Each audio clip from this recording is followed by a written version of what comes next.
Hi, good afternoon. Assalamualaikum and salam sejahtera to all the attendees at for our forum today. Today is we would like to introduce one topic on the smart machinery technology presented by our most prominent leaders in their related fields. Together with us today, we have our industry expert that would like to share their expertise and also their experience in embarking the industry 4.0 technology, especially on the digitalizations.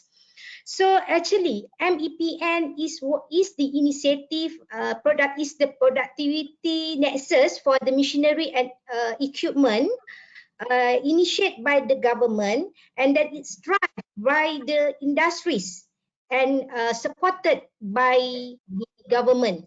So we are in delivering informations and also the experience by our industry expert to the in starting their journey towards the product towards the digitalization. So without further delay, I'm Mazlina. I'm the program manager for the MEPN. I would like to introduce our moderator for today's forums, Mr. Kamaruzaman Jahidin. Our moderator is the chairman, actually, and also the founder for the Powernode Solution Sdn Bhd. He has 30 years experience in the field of manufacturing technology, automation, productivity tools, and technopreneurship. He is also appointed as industry expert, trainer, advisor for MPC, MOSTI, HRDF, InScan, Unimap, and many more organizations in Malaysia. So without further delay, let's Mr. Kamaruzaman introduce our first speakers and started the forum. Please welcome Mr. Kamaruzaman. Thank you. Thank you, Dr. Mazlina. Bismillahirrahmanirrahim. Assalamualaikum and good afternoon to all. The honorable panelists. I think I couldn't meet you in person, but I met you virtually. All right, Dr. Mazlina Shafi, MPC teams, MPC associates, consultants, experts outside there. We have about 120 participants now watching us, listening to us, and also will be enlightening to what I think the panelists will be sharing. And ladies and gentlemen, before we proceed into our forum, let me briefly explain about the journey of this forum. We will be having a panelist, the speaker 1, speaker 2 until 5, and then we have a question and answers. All right. So we are here today in Smart Machinery Technology Forum, brought to you by Malaysia Productivity Corporation, which is MPC, under the Machinery and Equipment Productivity Nexus, which is MEPN. Thank you guys for being with us. I'm Kamaruzaman Jahidin, your moderators for today's forum, and we shall have an outstanding presentation from our prominent panelists, whom I believe shall enrich our insights and knowledge regarding smart machinery technology. The COVID-19 pandemic has accelerated the needs for businesses to digitize and to get into digital journey. There are risks to conducting businesses the traditional way. Most companies know that digitalization is the way forward and can improve their productivity, but needs help in getting started on digital transformation journey. Malaysia Productivity Corporation, under the Machinery and Equipment Productivity Nexus, led by Dr. Mazlina Shafi, has introduced a program called Productivity 1010 to help businesses embark on their digitalization journey. The programs not only improve companies' productivity, it also benefits the local workforce. By reducing the number of import hires, we can instead train our local people, our local workers, to take on these new digital jobs and help our local industries grow. MEPN Nexus has so far conducted several series of webinars and virtual advisory clinics to assist industries by delivering solutions and facilitating sustainable change. For some SMEs, they may not have any equipment or financial resources to start the process. but implore them to work within their means. If SMEs are small businesses, they don't need the latest computers or gadgets to begin their journey. They can start by reaching out to MPN and working with what they have. Through digitization, our local SMEs can work borderless and even can expand their businesses quicker. Today with us, we are glad to have the Smart Missionary Technology Forum, and we are honored to have with us IR Dr. Tan Chee Fai, Mr. Tiong Khe Hock, Mr. Chua Kee Moh, Mr. Alex Ng, TS Dr. Chua Wen-Shyan. Each one of the panelists will be given at least 20 minutes to share their thoughts, knowledge, and experiences. I will remind again the panelists if it's over the time limit. Then towards the end of the sharing by all panelists, we will have question and answer session. Participants who are actually in the virtual forums may write down your questions in the question tabs. So without further ado, I would like to welcome our first panelist. He will deliver a presentation called Overview of Smart Machinery. Before that, let me in brief introduce IR Dr. Tan Chee Fai. Dr. Tan Chee Fai is a Chief Technical Officer of the Robolab Technology Sdn Bhd, and also an advisor, a mentor on Productivity 1010 MPC. Is a permanent member of Technical Committee on Smart Manufacturing Department Standards Malaysia, DSM. And he's also a technical expert, a partner, IEC and ISO Smart Manufacturing Standards MAP. So you can see a vast experience by IR Dr. Tan Chee Fai. Ladies and gentlemen, please welcome IR Dr. Tan Chee Fai. Doctor, the screen is yours. Okay, first of all, I would like to thank you, the moderator, Mr. Kamaruzaman, to introduce me. And then I would like to thank you, Productivity Corporation, Machinery and Equipment Productivity Nexus, under the leadership of the Dr. Bistanika, to invite me to keep a sharing for today. So wait for a while, I'm now sharing my screen. Okay, can you see my screen? Yeah, it's very it's very normal. Normally when we do the webinar, we have to ask. Okay, can you see my screen? Perfect. Yes, can. Please proceed, Doctor. Okay, thank you. Okay, thank you. Okay, a very good afternoon to all. Again, my name is Chee Fai. I would like to share about the overview of the smart machinery. Right. So the smart machinery under the Ministry of the International Trade and Industry (MITI). Machinery and equipment is one of the main focus sector of the Malaysia, okay, as well as a focus sector that related to Industry 4.0. So it's very important. Under the IMK 11, okay, the 3+2 industry, the three major industry is electrical and electronics industry, machinery and equipment industry, and chemical industry. So the MME is a very important for Malaysia government as well as for the Malaysian economy. Okay, the one is medical and aerospace. Okay, just to show you that MME is very important. Next one, in terms of market, export market for the MME in Malaysia, throughout the years 2014, okay, the value has been increased a lot from the 30.0 billion ringgit Malaysia up to 2019 for 1.4 billion ringgit Malaysia. So the major destination for the most of the machinery equipment from Malaysia sent to the country like Singapore, our neighbor, USA, Japan, Germany, UK, even some of the metal sent to Singapore, Hong Kong, and Australia as well. You can see that our MME industry is a very good industry. Okay, it's one of the GDP generator for the country as well. But for Malaysia, MME industry under the MITI, it categorized into four main sector. The first is a specialized MME that specialized in the process of process machinery or equipment for the specific industry. Secondly, metalwork machinery. Third, power generating machinery and equipment. Lastly is a general industrial machinery and equipment, components and parts. Right. So next part, I will show the list of the company. Let's say for the specialized process machinery or equipment for specific industry, there are various company. I think most of you are you know about the company like SRM, Etronix, Kohu, Panda, and New Power.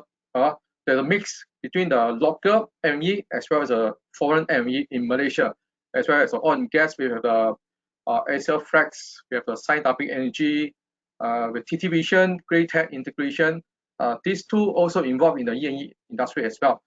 For packaging of MME, we have the Fruit Mac, Sarah, Asia, Master High Tech, Alpha Automation, and agricultural ME, we have the MTech, Howard, Sanabi, and the plastic extrusion machine with the Micro Magma, Sunrays, Sama Plastic. Next one, about the metalworking machinery, we have the AIDA, Sunfruit, and etc. Okay, for power generating machinery, we have the company like boiler maker, Magma boilers, Vickers, Petra, generators like the Scientific Industrial, ENW Industrial Power, turbine components. We have the turbo services overhaul, Norispa Energy. It's a mix, right?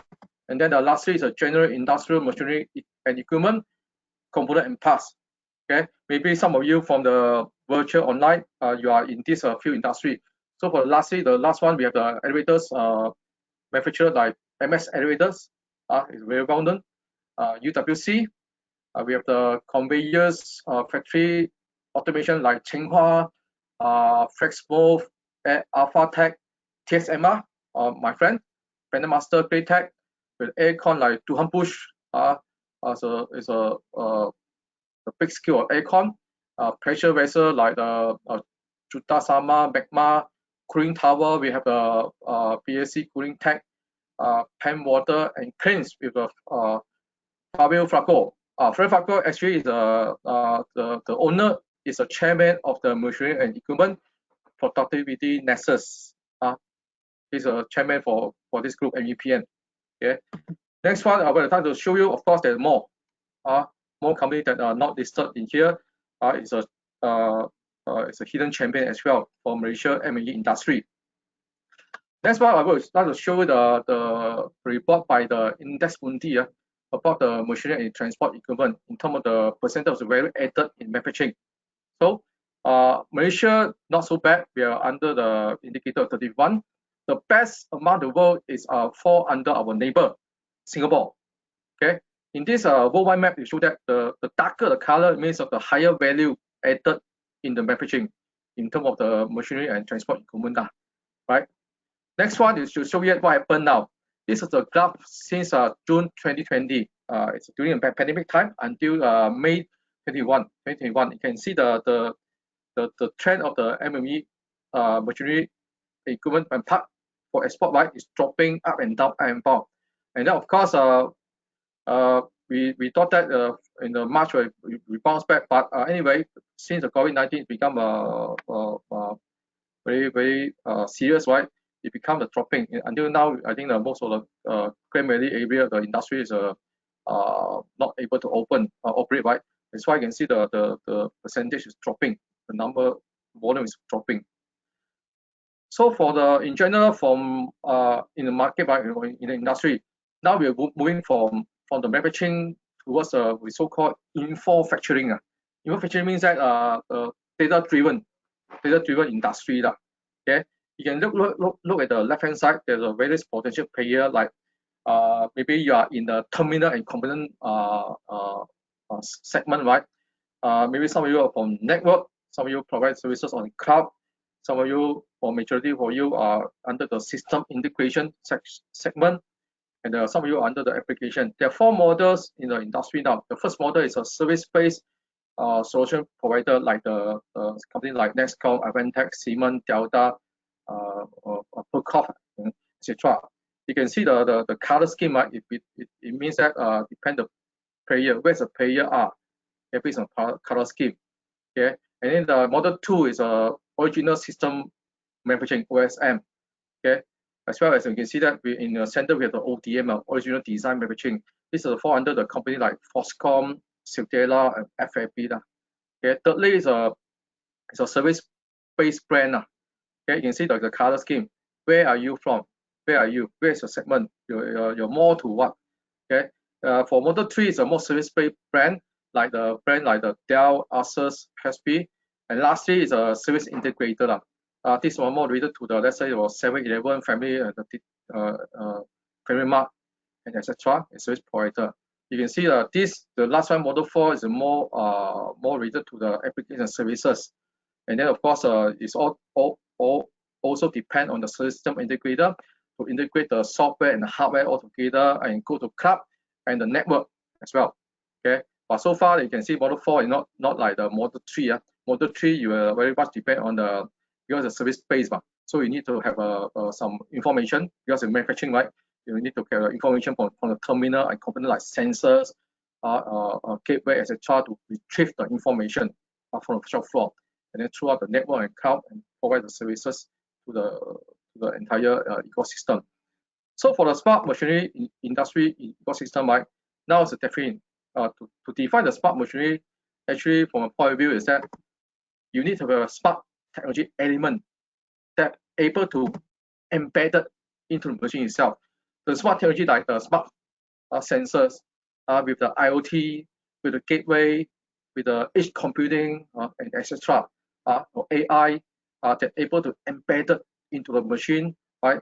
They're able to provide the solution like the prediction or prescriptive, and then the compensation in terms of the adjustment, right? And then the automatic parameter setting, okay, automatic parameter setting, and then automatic scheduling, and many others. Okay, at the end, what we want is that this machine not only produce something, right, for us, for a company to make money, right, as well as this machine also provide a total solution to reduce the pain point of the manufacturers. Okay, in terms of the smart MAE industry ecosystem, you can based on this diagram. Okay, so machinery equipment, right? Normally we have a very good IT that you can pull data here and there, but it's also good to have a smart technology like the robot, embedded IoT, big data analytics, CPS, lean manufacturing, and then the additive manufacturing and sensor all together, and make the machine become smart. Okay, smart means that it all not only to provide with the connectivity and plus the interoperability as well. Okay, there's a lot of back end, a lot of technology behind, and then next one is to promote the development of the technical service industry. Okay, especially a service integrator like you all, machine designer and R&D all together. Of course, you need a platform. Okay, you need a platform, a case to proof of concept, right? That's why this one will integrate with the manufacturing shop floor, make the manufacturing become smarter. So we name it as a smart manufacturing or smart production line. Actually, the machine itself can able to provide a total solution and able to develop the domain know-how on application and develop differentiation competitive advantage for the company. Because with this kind of smart machinery, and that can able to integrate and upgrade the entire production floor, right, towards a smart feature.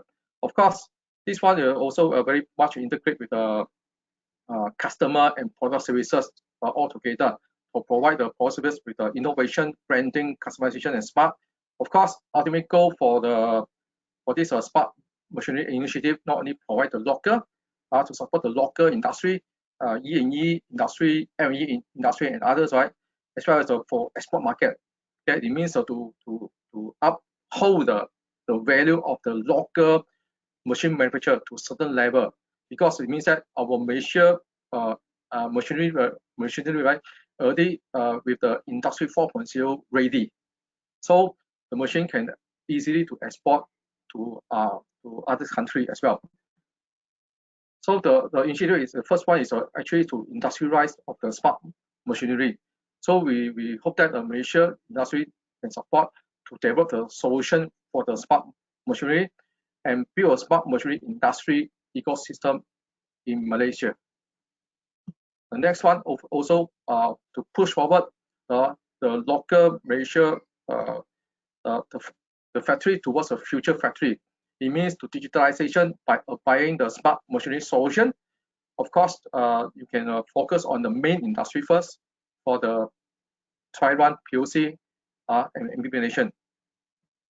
So for this initiative, Malaysia Productivity Corporation is working very close with the Standard Malaysia to develop the standard, the guideline for the smart machinery for Malaysia. So, of course, for the international level, there are different standard from the ISO, IEC, even the ISA as well. Okay, need to be sought out to select or grouping the proper, the right standard that able to be implemented in Malaysia, especially for the guideline itself. So this is another proposed advisory team. So to push forward the initiative for the smart machinery, right, we need to have a very good strategy towards it. There is a initiative. For this initiative, we can invite the expert from the various area, industry, academia, and researcher come in the group and to provide on-site advisory services for SME. Okay, this one to push forward the smart machinery as an industry by itself. The goal is to develop the smart machinery solution and then to architect the smart machinery ecosystem in Malaysia. Actually, the ultimate goal is to push up the local ME company towards a higher value. Okay, means that we're able to produce the machine itself that able to cater the current need and also the future need as well.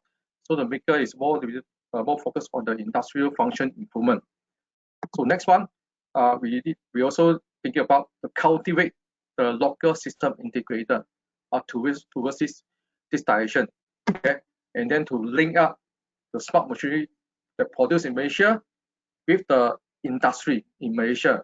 So in this category with the industry with the smart machinery, the goal is to implement the smart machinery solution and to assist industry in the smart manufacturing implementation.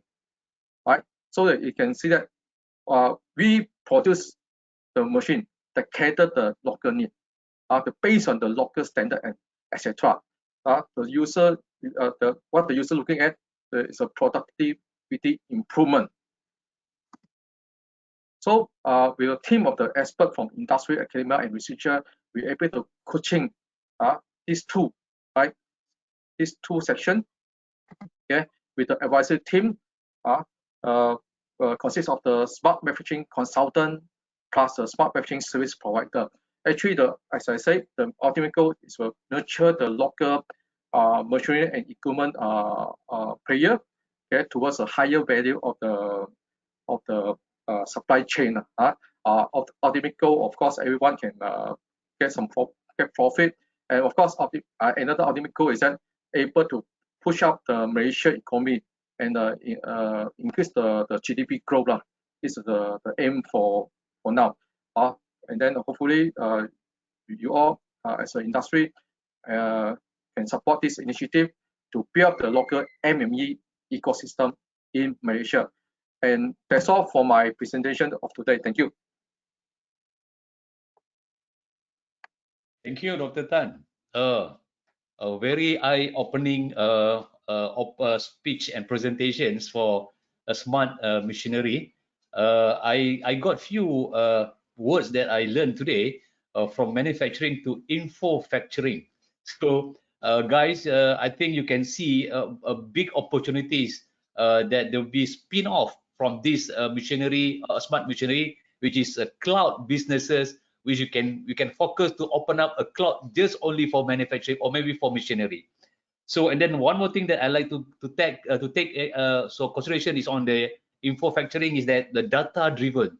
Data is king in the future. I think now also we're talking about data. Every day we can see COVID-19 data, and then we feel like how do we react on it. So thank you, Mr. Dr. Tan. So our next panelist, our second panelist, will be Mr. Tiong Khe Hock. He's a managing director of Etronix Sdn Bhd. I've been using your product since I was working with one of the manufacturing company in Singapore. So now I met with the director online, virtually. I hope we can see face to face later on physically. He has a 35 years experience in the fields of instrumentation, control and automation.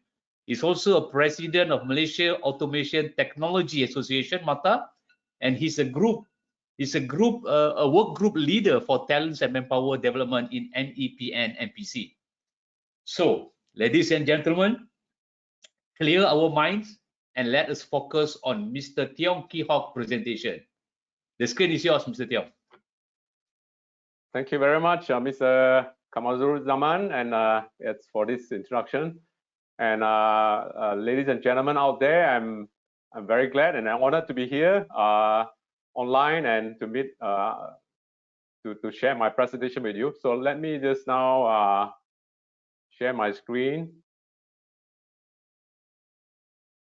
Are you able to see my screen? Can you confirm it? Yes, Kamaruzaman? Yes. Okay. Right. All right. So I think all of you has heard the first speaker, Dr. Tan, has mentioned about the importance about the different technology in smart machinery, right? I think they need it. But I think today I'm just going to, because there are other speakers who's going to talk about the vertical integration, the IoT, and all that. But today my presentation is going to focus more on the devices, the importance of having intelligent devices, as well as the importance of the machine-to-machine connectivity in smart machinery. So my agenda will cover basically 4 areas, which is the challenges in a manufacturing industry right now. I think the second will be talking about the IO-link intelligent devices, and the third will be talking about the major advantages of using these devices, and the fourth topic will be the M2M connectivity. So imagine you are seeing a factory like this with, of course, this is basically a factory that manufacture. I think in this case is an automotive factory with many robots connected, but likely it's an equipment that is operating non-stop. And imagine if suddenly the equipment free, suddenly all equipment stop. And imagine you are the engineer responsible to do the maintenance and troubleshooting. How are you going to troubleshoot when things like that happen? So I think it's going to take a long time, because especially like in a factory like this size, I think there are easily few thousands of these sensors or various types of sensors or actuators connected. And if they are all interconnected or is some kind of interlocking, and somehow you will take you a long time to do this troubleshooting. Now, based on our Omron did a study in Japan. Actually, we actually collected a lot of this data from our customers, like for example Toyota and Fuji Heavy Industries. And based on the data, the top 10 stop factors that cause this equipment to stop are mainly because of failure of sensors, or either sometimes controller or field network. These are the 3 main failure of components that actually happen. And a lot of time, the causes of this failure are due to sometimes mechanical deterioration of the parts, sometimes due to disconnection, sometimes due to noise, sometimes due to let's say for example, if they're doing some due to using photo sensor, then because of dust covering the photo sensors, which cause the actual detection failure. So to put it simply, if you look at the challenges faced by the manufacturing industry, I think it can broadly be classified into 3 major challenges, which is how to reduce downtime, which is as I shown to you just now, how to reduce frequency of sudden failure due to whatever reason, and of course how to improve the changeover efficiency, which means that, let's say for example, now you have identified the particular problem, and how do you actually now able to change over and restart the operation again.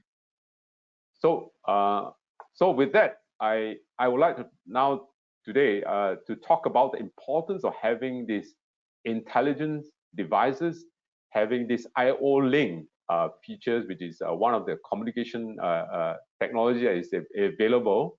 Of course, this is related, obviously, due to the advancement of requirements for IO technology, IoT devices right now.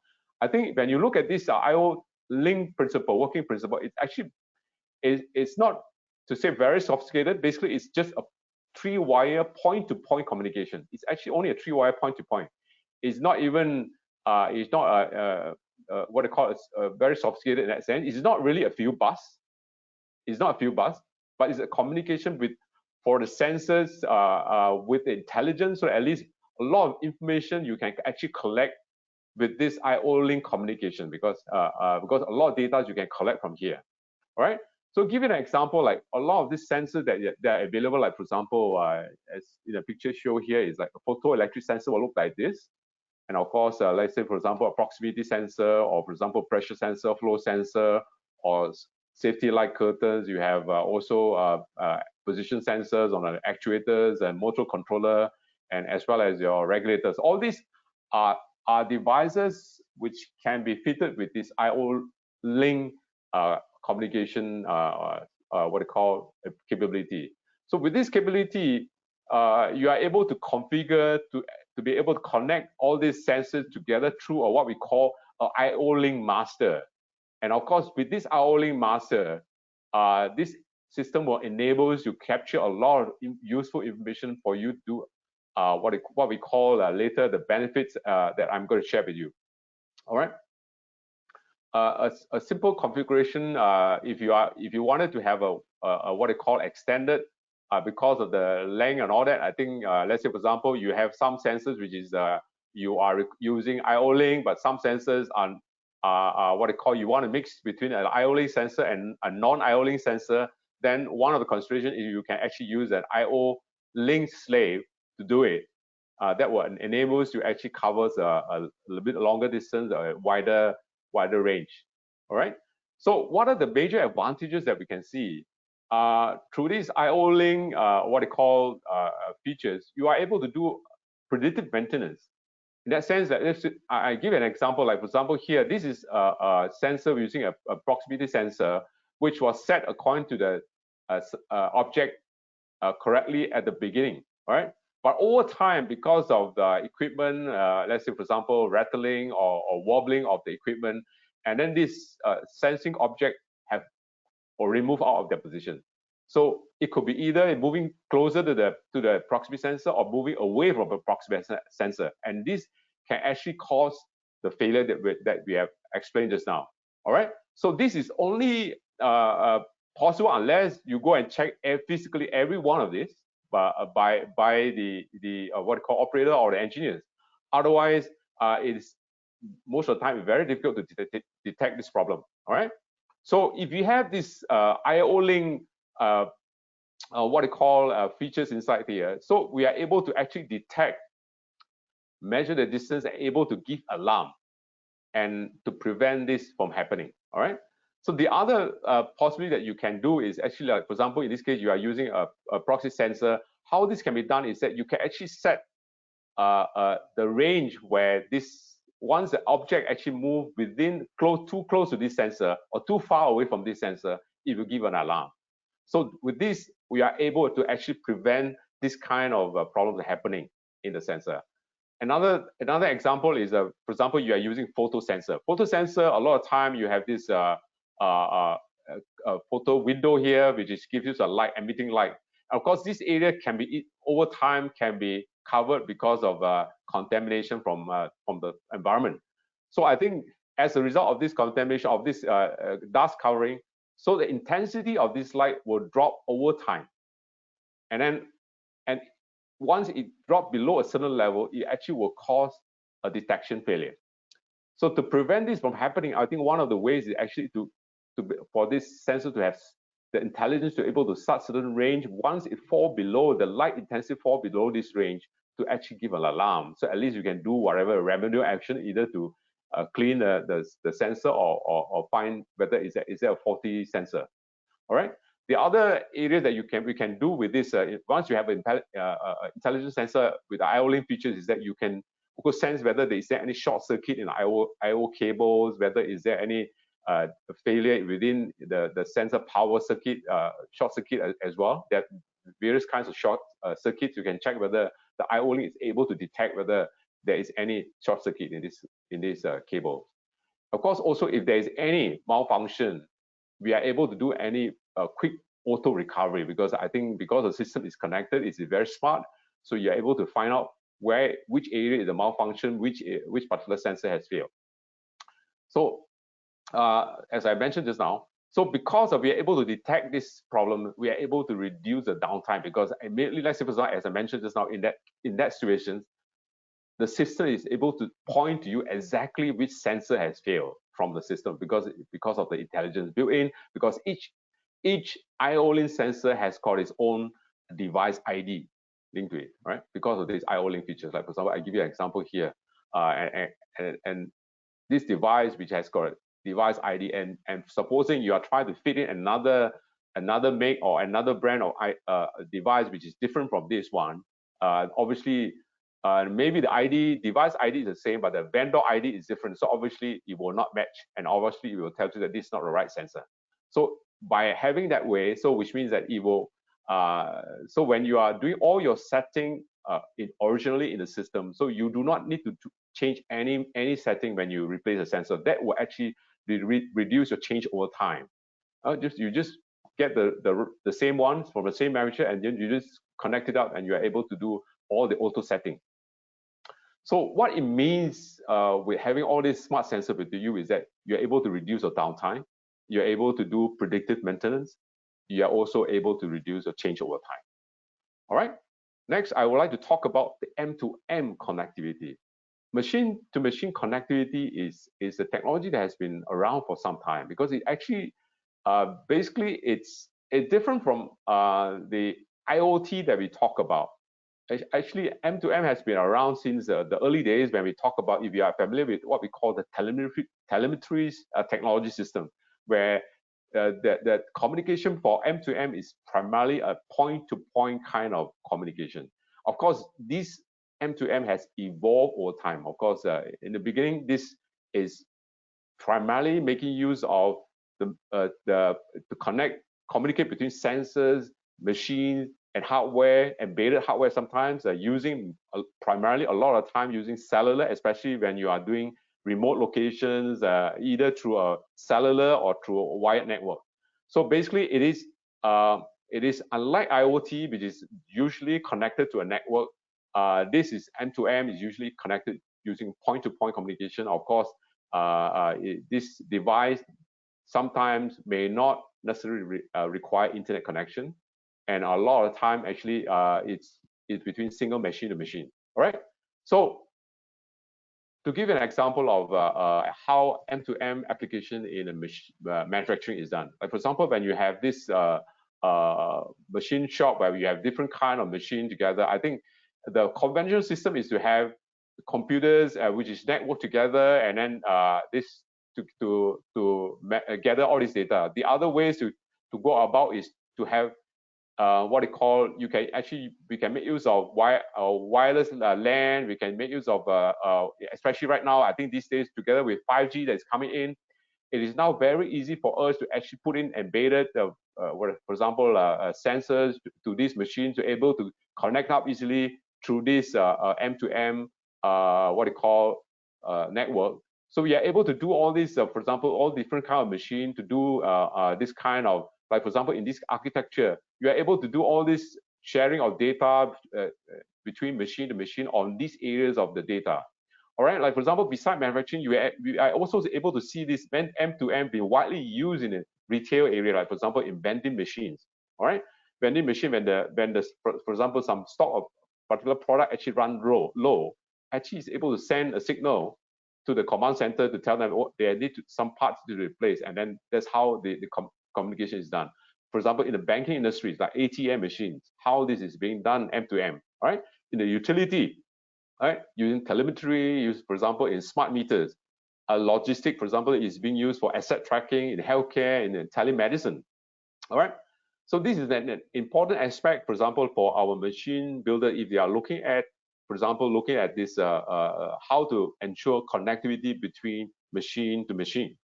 Of course, it all depends on what kind of machinery that we are talking about. Like, for example, if I were to look at in the packaging machinery, I think in the packaging machinery, then the requirements will be different, because in a sense that there is this standard that is being now driven by an organization of machine automation and control organization. This organization consists of the end user as well as the solution technology provider.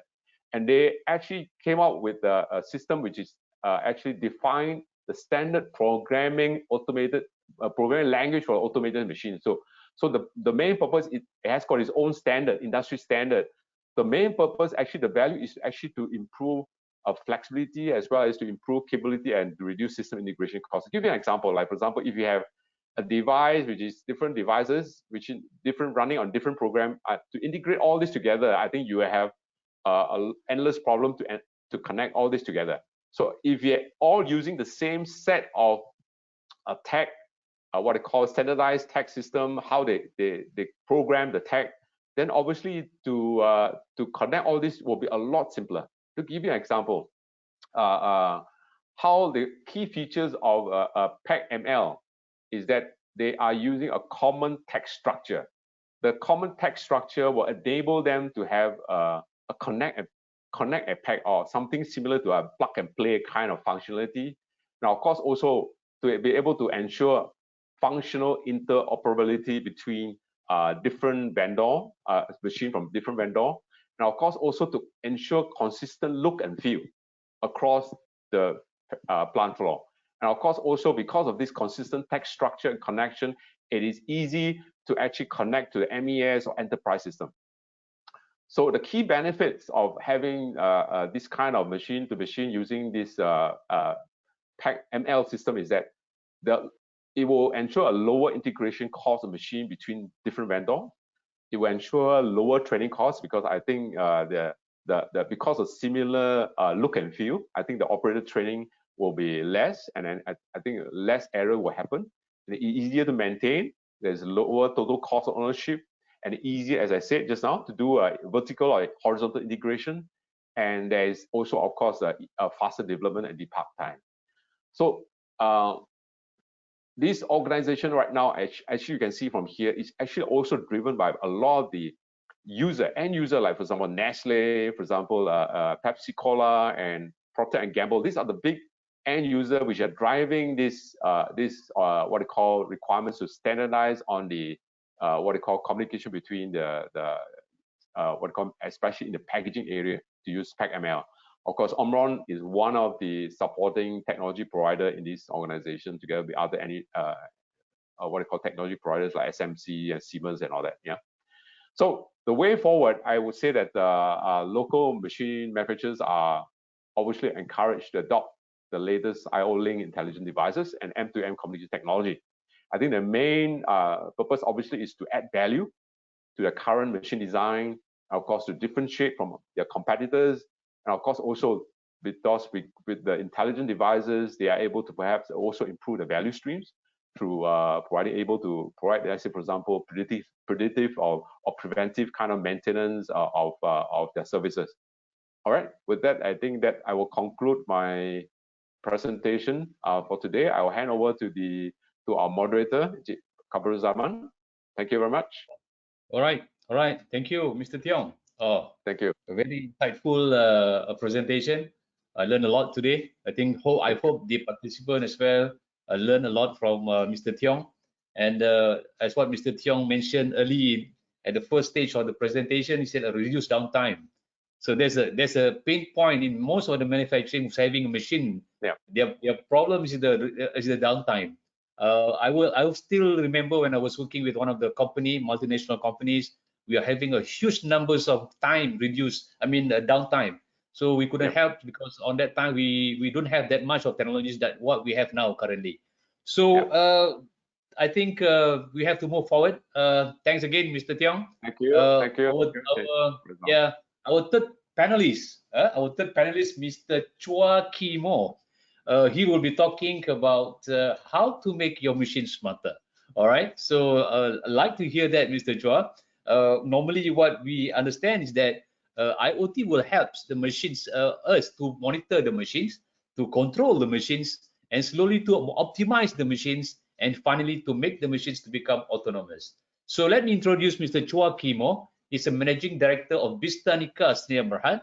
He has a 40 years experience in the fields of design controls, instrumentation, pneumatics, hydraulics, and material handlings. Committee member of Malaysia Automation Technology Association, MATA, and also permanent members of FMM Industry Standards Committee on Mechanical Engineering, and also Governance Committee for MEPN and DPN. So ladies and gentlemen, let's welcome Mr. Chua Kee Moh. The screen is yours, Mr. Chua. Thank you, Kamaruzaman.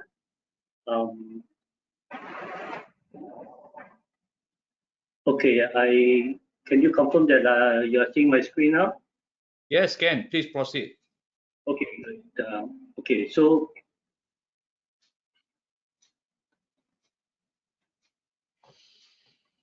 after all the all the data and the information provided by the two previous speakers, I'm slowing down the pace, right? So my topic today is about just a case study, conversion of a simple common radio arm saw. Yeah. Before I start, I just want to let the participants know that you know yourself best, but you can go further by learning from others. The smart way is to adapt and evolve with input from as many sources as possible. So in the next 15 minutes, I will show you some dolls. I will just show you the dolls. It's up to you to decide whether you want to enter and explore, or you can find more dolls on your own. Yeah. Post-COVID, only the smart will survive. We need to be smart, lean, and agile. Some say, like what Mr. Tiong from Omron, smart manufacturing starts with smart sensors. I think you can start with smart machines. Okay, I'll go straight to the subject, the radio arm saw. It is the most efficient machine for cutting long lengths of timber into various lengths.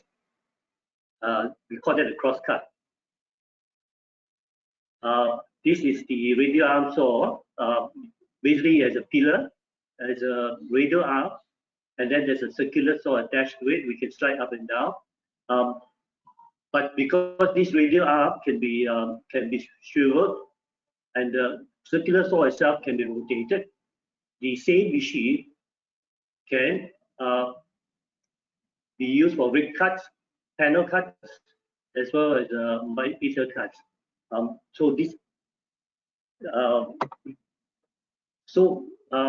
Why did I mention that multifunction thing is because smart is a relative term. A machine that performs multifunction is definitely smarter than one that performs a single function. Now, on top of that, with the appropriate saw blades, motor speeds, and feed rates, the machine can cut other materials like plastics, fiberglass, fiberboards, chipboards, etc. Even meat. The machine for slicing the frozen meatloaves in the supermarket is actually some sort of radio arm saw as well. So a machine that cuts different materials is also smarter than one that can only cut a single material. We are talking about multifunction and multi-use. But these new applications will require additional accessories, SOPs, safety precautions, and protection. Okay. To adapt the new applications, we need to train and upskill operators and support staff. However, humans can forget or make mistakes. So we can train them many times, and yet they can keep making the same mistakes, or they wake up on the wrong side of the bed, and then they make one error. They do it 100 times correctly. One mistake will cause some defects or rejects, right? So a more cost-effective way is to build intelligence into the machine. This machine, you can provide suitable operator interface. You can have operator guides. You can provide safety interlocks with sensors and safety guards, and you can provide alerts for malfunctions or errors. Now, so what we do is we start by making, for this particular machine, we start by making a facial recognition attendance access interface, adding sensors and instruments. It's for sensing. So you started with a machine that is dumb, you're adding sensors to it. Now you put in barcode, you put in facial recognition, it's something like a learning process. Yeah, and then you put in barcode scanners and or QR code scanner to reduce operator input error. Now you add a processor like PLCs and PCs that will provide intelligence, some form of autonomy and analytics. It provides memory and data storage. It can also provide operator interface. They can provide operator interface. In this case, would also include communications interface with other machinery, upstream and downstream, with horizontal as well as vertical with the process. And it can also provide performance and condition monitoring and generate alerts. This is an industrial application of possible industrial configuration of the machine. You can put in a simple logo PLC with a web server, connect to the internet, and then you can access that machine information and all these things through smart devices or PCs, or you can provide cloud data. Now, if you were to connect direct to the internet, then you need to be worried about security and things like that. But if you connect to a cloud data, the cloud services will provide the security and quite a lot of analytical or processing powers. This is another one which shows that you can actually connect to multiple users. One machine can talk to the supervisor, can talk to the operator, can talk to maintenance people as well. Okay, this is what I told you earlier about the machine learning, facial recognition. By the way, now it's quite cheap. The facial recognition attendance machine only cost in the region of about 800 ringgit. On top of that, now because of that, you'll be able to have security and safety. You will be able to because now you know who is operating the machines, you will be able to compare performance between operators, between shifts. Yeah.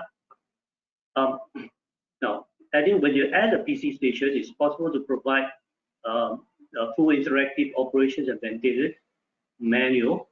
That means it will be something like what's called the modern day photocopy machine, where you go in and all the operating procedures is stated. When you do something wrong, it will tell you if the cover is open or the paper is wrongly made. Yeah, and then you can also have catalogs, vendor information if needed. You can have information that's relevant to the station, like you can have job sheets sent from the office to the machine. You can know the machine status. The production management, the maintenance people can know the status. You can record, analyze relevant information. You can create records with formats required by customers instead of doing it manually or sending data from the shop floor up to the office for reconfiguration or input to customer or regulatory authorities requirement. Others, what's called the opportunities or the possibilities are infinite. But we need to be cautious, because if you buy a small little PLC, you don't expect it to be able to do a lot of functions. So you need to know, you take only information or data that is useful or maybe required in the future, and you must know your data processing and storage capacity. In this case, I mentioned capabilities, because your scanning rates can be very fast. If it's very, very fast, your PLC may not be able to read and you'll miss data. Yeah, and then if you have overload of information, your system can hang. The most important is you need to test and ensure your data integrity. You need to have a procedure to constantly check that sensors and collected data are reliable. The valuable information from a production machine, the basic information you want, of course, if you have a very basic system, you cannot have too much information. The most important normally would be the machine status, whether it's running 40, stop, idle, right? And then the hour run of the machine. Additional information you can get would be power monitoring, with motor running amps and loading, motor housing temperature, vibration.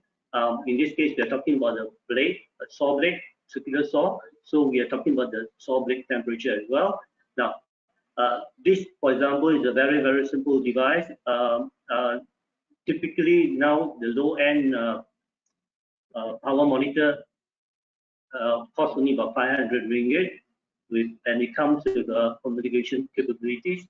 Now, for motors, we normally will measure vibration temperatures, and then if you want to go for big motors, we will measure actually the vibration and temperatures at both end housing. For cheap ones, we actually can just, if you have limited budget, you just put the sensor on the housing itself.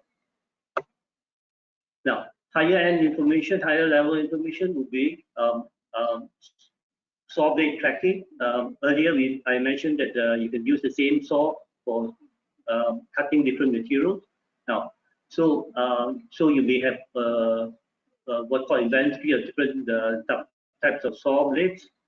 If you put an ID on each saw blade, then you know that where the saw blade comes from, which vendor.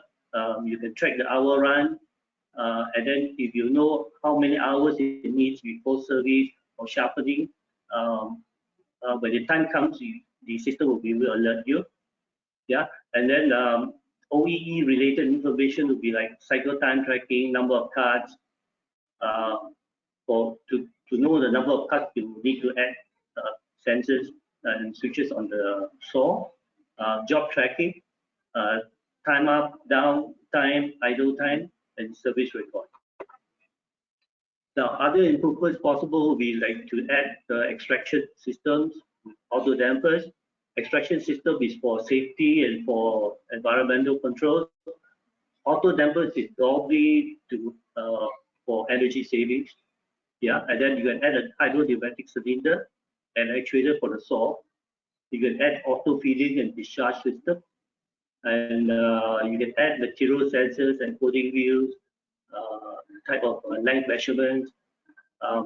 You can have automatic material length measurements. You can optimize cuts against required cut lengths, automatic feeds and cross cuts. You can also provide a digital dashboard for target versus actual cut pieces by length, total length and volume of material processed. And this information can actually be be used to compare against actual materials in store or taken up from the store. Okay, all the features I mentioned above, you need to have additional software. Generate the softwares can generate material cut dates for each customer's orders. You can identify the stock materials required to fulfill customers' orders, maintain and track stock levels and locations, generate and update required versus actual material production at a digital dashboard. Now, this digital dashboard need not be a stationary monitor. It can also be the handphone or iTab or Samsung Tab that the operators use or the supervisors use. You can also provide a list of additional materials required to complete customers' orders after adjustment of rejects. Yeah, this is a sample of the material preparation list.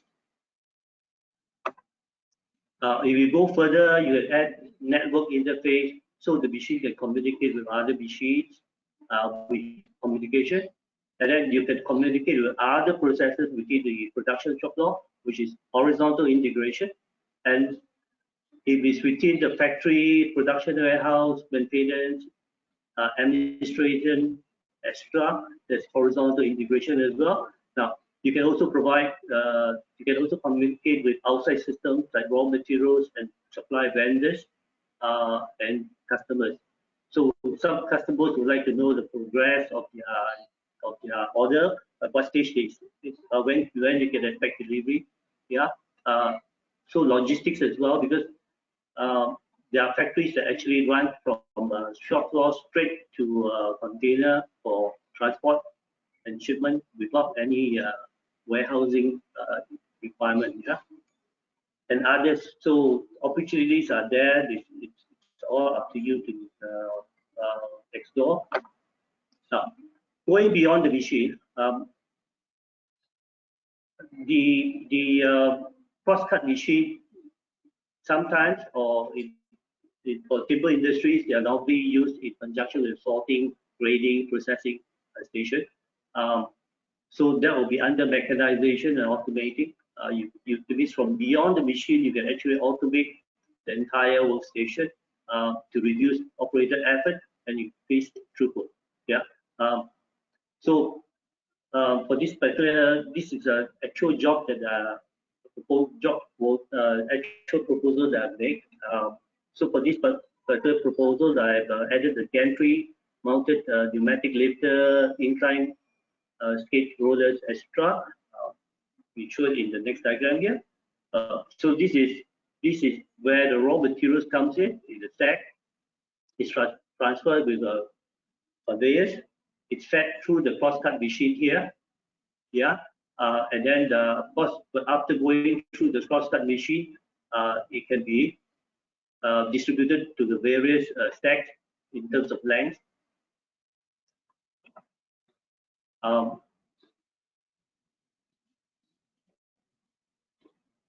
This is the estimated cost of the entire project. You can see that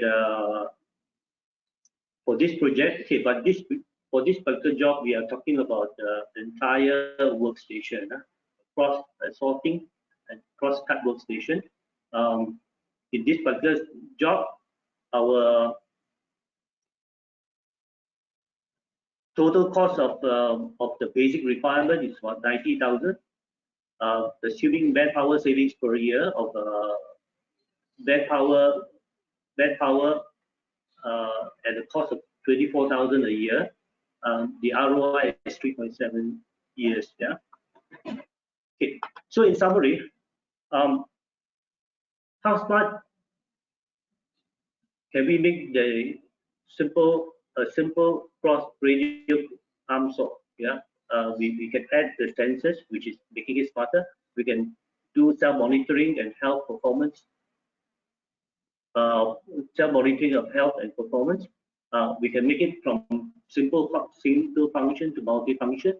We can add communication, data collection, data analytics, report generation according to production requirement, or to get the OEE, or do event log or audit trail. And okay, self-learning, that's a bit far-fetched, but in this case, we are adding a simple facial recognition system. And what else can we do? I'll let the participants work on that.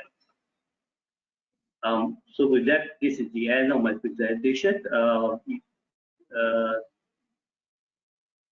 I would like to introduce my association, which is the Malaysian Automation and Technology Association. We are housed in FMM, WISPA FMM.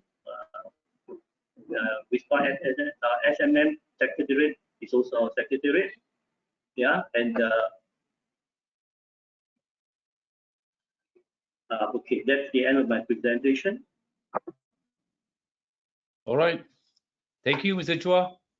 I learned a lot from you on the costing. You can see the ROI that Mr. Chua calculate is about 3.7 years based back on the investments of the machineries. and what he has shared about before we start any machines, that we have to diagnose the machine, right? So we look which kind of data that we really needs before we move into a smart machineries. And I believe also he look into a safety of the machine as well, as he's mentioned. So if we have a lot of machines in the future, all right, we can see like machine to machines are talking to each other, and then now we are talking about machine integrations, all right, vertically or horizontally. All right, now our next panelist, our fourth panelist, our second last panelist, Mr. Alex Ng, we will be talking about smart machine vertical integrations and benefits. All right, so Mr. Alex Ng, let me introduce a bit about Mr. Alex Ng. A director and co-founder of Etronix Sdn Bhd. He has a 20 years experience in the field of ERP, software, and MES business process. So you kind of integrate between ERP and MES. So he's also an advisor, a mentor to Productivity 1010 MPC, and he's a member of the Malaysia Industrial 4.0 System Integrator, which is MISI 4.0 Association. So without further ado, let's get the balls rolling, Mr. Alex. The screen is yours.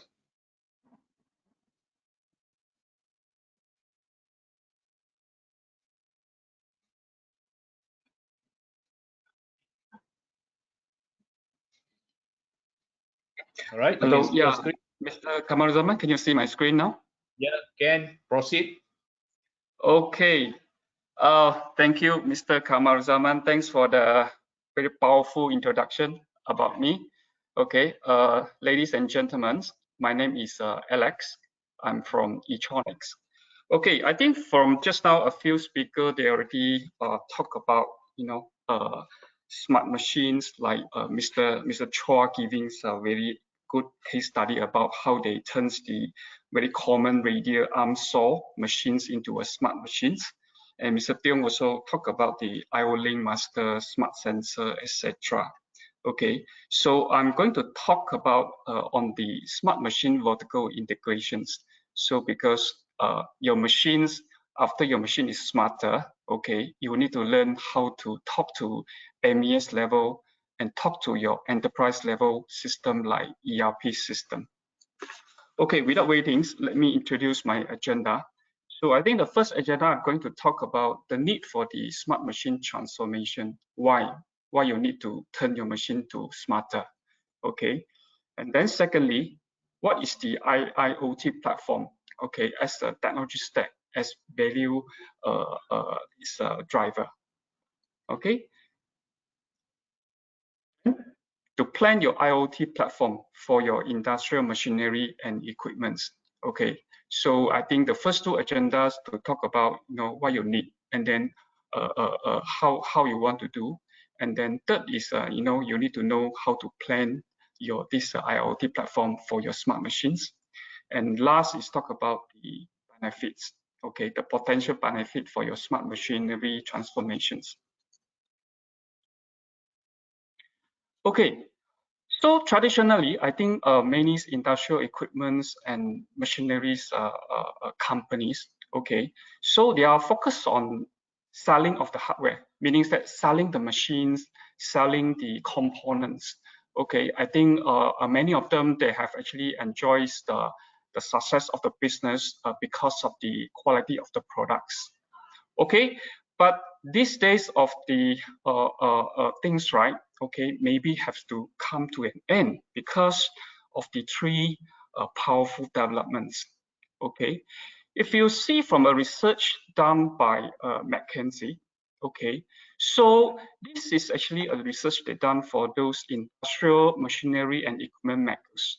Okay, so I think the first thing that you see, production of the machinery by regions, as actually you can see the changing of the trend. Okay, from last time, in year 1998, it's about 28% from Asia Pacific. And now you can see almost half of it is shift to Asia Pacific. You can see from America, EU, right? I think it's dropping.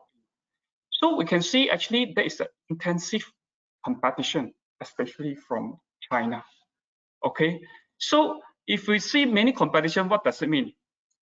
Meaning that many machines already commoditized. Okay, if you do a general industrial machinery, right, I can see you can see I think there's many competition, especially from China. Okay, the price. Okay, so I mean, if let's say you're doing a spatial purpose machine, right, maybe the competition is less. Okay, so what does it mean? Meaning that the margin is actually deteriorating. It's eroding margins in machineries sector. Okay, so this actually lead to what? Lead to actually many machine makers, you need to rethink what is the business model. Okay, so last time, if you talk about machinery, right, you make more from the machinery side on the mechanical parts. On the software and services, maybe contribute not that many percentage. Okay, but for future, when this part margin is eroding, so you have to rethink how to make more from software and also the services. Okay, yesterday machine deliver data. I think many of the machines, right? I think if let's say for us to collect data, to extract the data from machines, I think should be no problem with the IoT technology now. But compared to, I mean, to future, you need to deliver differentiated value. Okay, what does it mean? Meaning that you have to rethink your business models. You need to refine your product strategy also. Okay, and then to enhance your machine functionalities to do more things. For example, greater levels of the autonomy, real-time data stream for your predictive analysis. And also, you need to think about how you can develop a machines which can integrate with other levels of the shop floor integration, such as MES and even up to the ERP levels. Okay, machines are being re-engineered starting with the software and services as primary design goal to support your new business model. Okay, so you can see from this slide, right? Because I've been doing ERP for many years. Okay, so last time when we went to any like companies, right? A lot of them they are talking about enterprise system, and we talk about ERP, we talk about CRM, we talk about SCM. So I think many enterprise they focus on how to use ERP system to streamline their operations, you know, to have integrated system that link between the finance, your store, your supply chain, your productions. Okay, so you can see from the ERP levels, right? So I believe many enterprise I think has already have ERP in place. Okay, but now the trend also they are moving from on-prem to cloud. You can see now Microsoft they almost aggressively move their ERP into the cloud level.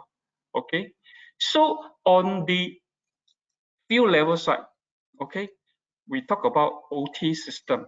OT system basically is another IT world, but for production, for shop floor. So because I think due to like pandemic also, I think now it's also speed up the transformation of the OT side. People are aggressively now looking into robots. They are looking into smart machines. They are looking into AI and other things that, you know, to enhance the productivity in the shop floor level. Okay, but when IT and OT will meet, right? You talk about industrial OT, IoT, industrial cloud. Okay, this is where you need to link the supervisory levels and also the planning level, the MES levels, into bringing gaps between these two worlds. Okay, and then now trend is moving into the cloud. So you need to actually build a platform for your machine to integrate with other enterprise systems into the cloud. That's why we talk about IT and OT convergence. This is a traditional of the industrial automation stack. I think when we went to the market, right, and then we talked to many manufacturers, I believe this is what we can see from Malaysia markets. Okay, on the field level, they have the machine levels. I think they have PLC. Okay, on the control level, right? Okay, we can see that there's low level in interconnectivity. Okay, between the production line. Okay, processes, and there's no sensors. Okay, or even like analytics to in. Okay, so even they have sensors, they seldom actually extract the data for analysis to do this like big data for the predictive maintenance. Okay, and the machine within the line is not interconnected. Okay, so on the operation management level, right?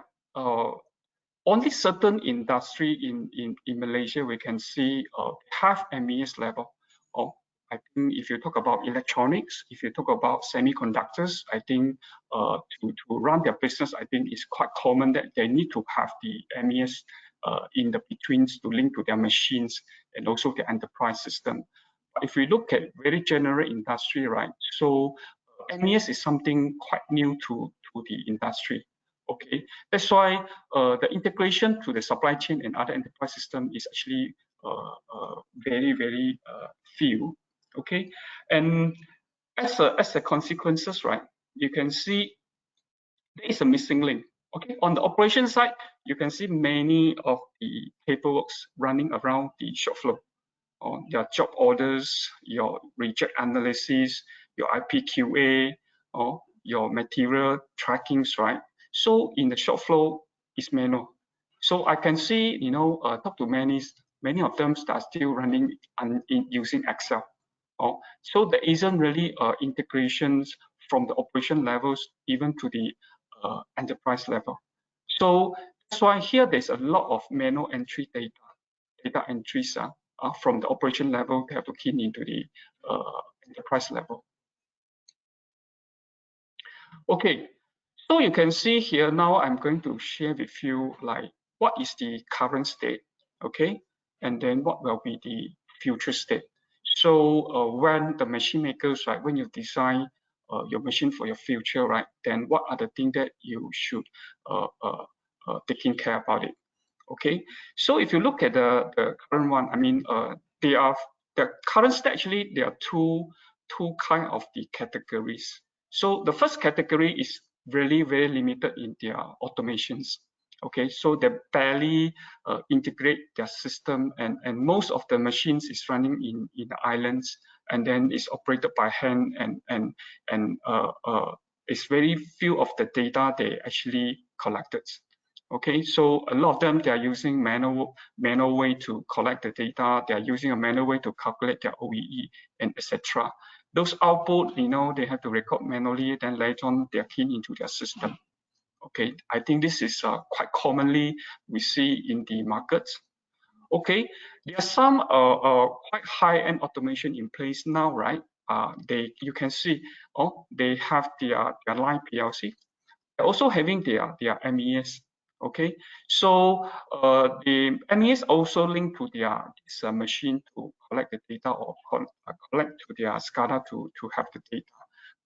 The BI side, right? If they say they want to do any AI, they want to do any further analytics, what they do is they actually get the data and push into the cloud.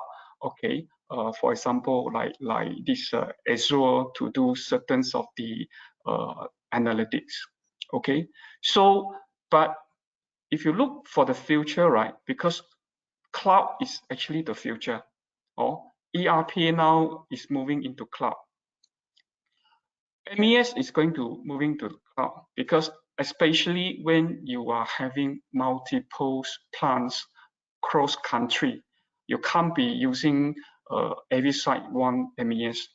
When 5G is here, people are move to cloud. Okay, they want to have one system. They can control cross plant and cross country.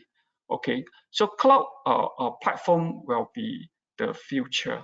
Okay, even though if you talk about other system, CRM, your MES, right? So it will be in the cloud also.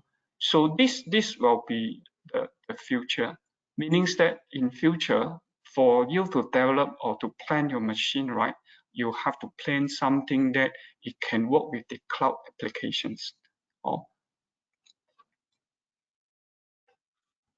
Okay, so if you move to IoT, okay, there will be other opportunity for you, okay, for as a machine maker, because hardware side, you know that margin is eroding, okay, and then these other things that you can go for to increase the revenue stream when you sell your machines, okay. For example, connectivities or device cloud, okay, like when we do our MES in certain company, right, so there are certain like machine like SMT machines, they're not only selling the machine, so if let's say they also package it, if you want to connect my machine to extract the data, okay, you need to buy my this modules.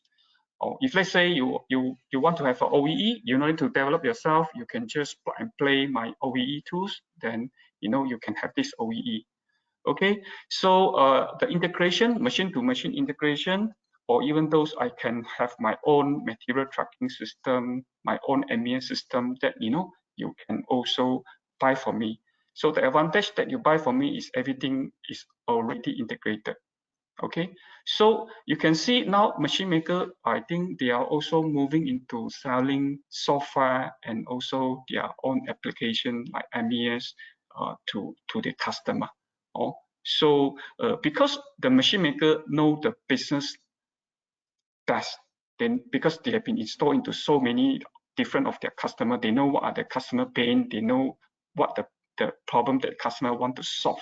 Okay, so from there to develop the application that suit for the industry is the best, whereby the software that they develop automatically already connected to their own hardware, their machines.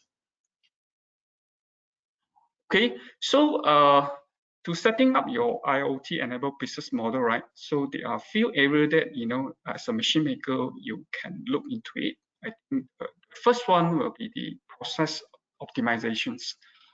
This is where you to improve your machine OEE. Okay, to study how to reduce the use of the energy and consumable, or increase the qualities, raise the throughput, and monitor the performance indicator. So this is you can add in things like sensing, sensors, capture the data. Okay, you also can build in those analytic tools and modeling for your customer. Okay, to make a real-time decision. Okay, so this is one area that when you look into IoT, right, this is one area that you can study as a use case that to enhance your machines. Secondly, will be the predictive maintenance. This is the area that you collect the data, okay, to do your analytics, and then to implement, to also to check, some of the consumables you change only when it's required. Like for example, when we do for some customer, they have the nozzles. Okay, so the machine maker, what they does is, the nozzles, they actually collect all the data. So how many times this nozzle has functions, and then they link to their predictive maintenance. Okay, so they will based on the actual times that they have used the nozzle to pick the materials, and then to know when they should do the maintenance or when they should actually replace the part. This is also a way that the machine maker help their customer to save the money. Okay, and then another thing is the cross-vendor kind of the shop flow integrations. So in the integration side, we talk about from the levels 1, the integration to the level 2, and also to the level 3. Okay, this is the integration level. We talk about machine-to-machine integrations. Okay, and also the machine-to-business, or the business to machine, when when you receive the orders, okay, then you can use the scheduling system in your ERP and push the work orders to the machine. Then machines will receive the work orders and then will send the request to the warehouse to indicate what are the material you need to prepare for me. And the machine also keep track of the real-time WIP, meaning that before the material already used up, the machine able to trigger the warehouse, okay, to prepare the material. Oh, so even though the machine can do machine-to-machine integration in such a way that if let's say my machine is a inspection machines, okay, they can actually based on the reject analysis and tell the process before, hey, you need to do the printings by adjusting your thickness, okay. So that actually is a machine-to-machine talk that, you know, it reduce a lot of the rejects based on the AI. Okay, so to plan your IoT, I think first, each of the machine maker, they need to know where they are now. So there are actually 4 types of the industrial equipments and machinery player. The first one we talk about is industrial leaders. So they are the one that, you know, expert in the area. They already implemented their IoT. So they know very well, you know, what they want to achieve. Okay, so the advice will be, you know, to move to other area like, you know, merging the data with the different sources. So for example, if let's say you have a value change for your these machineries, okay, so you know how to use your IoT to cooperate with other machine makers to do a full integrations. So second one is the interested player. So basically, these are the interested player, but they have far to do the full deployments. Okay, they are interested to move to IoT.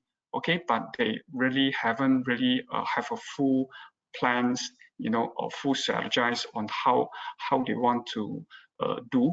Okay, so they're stopped at the interested this phase.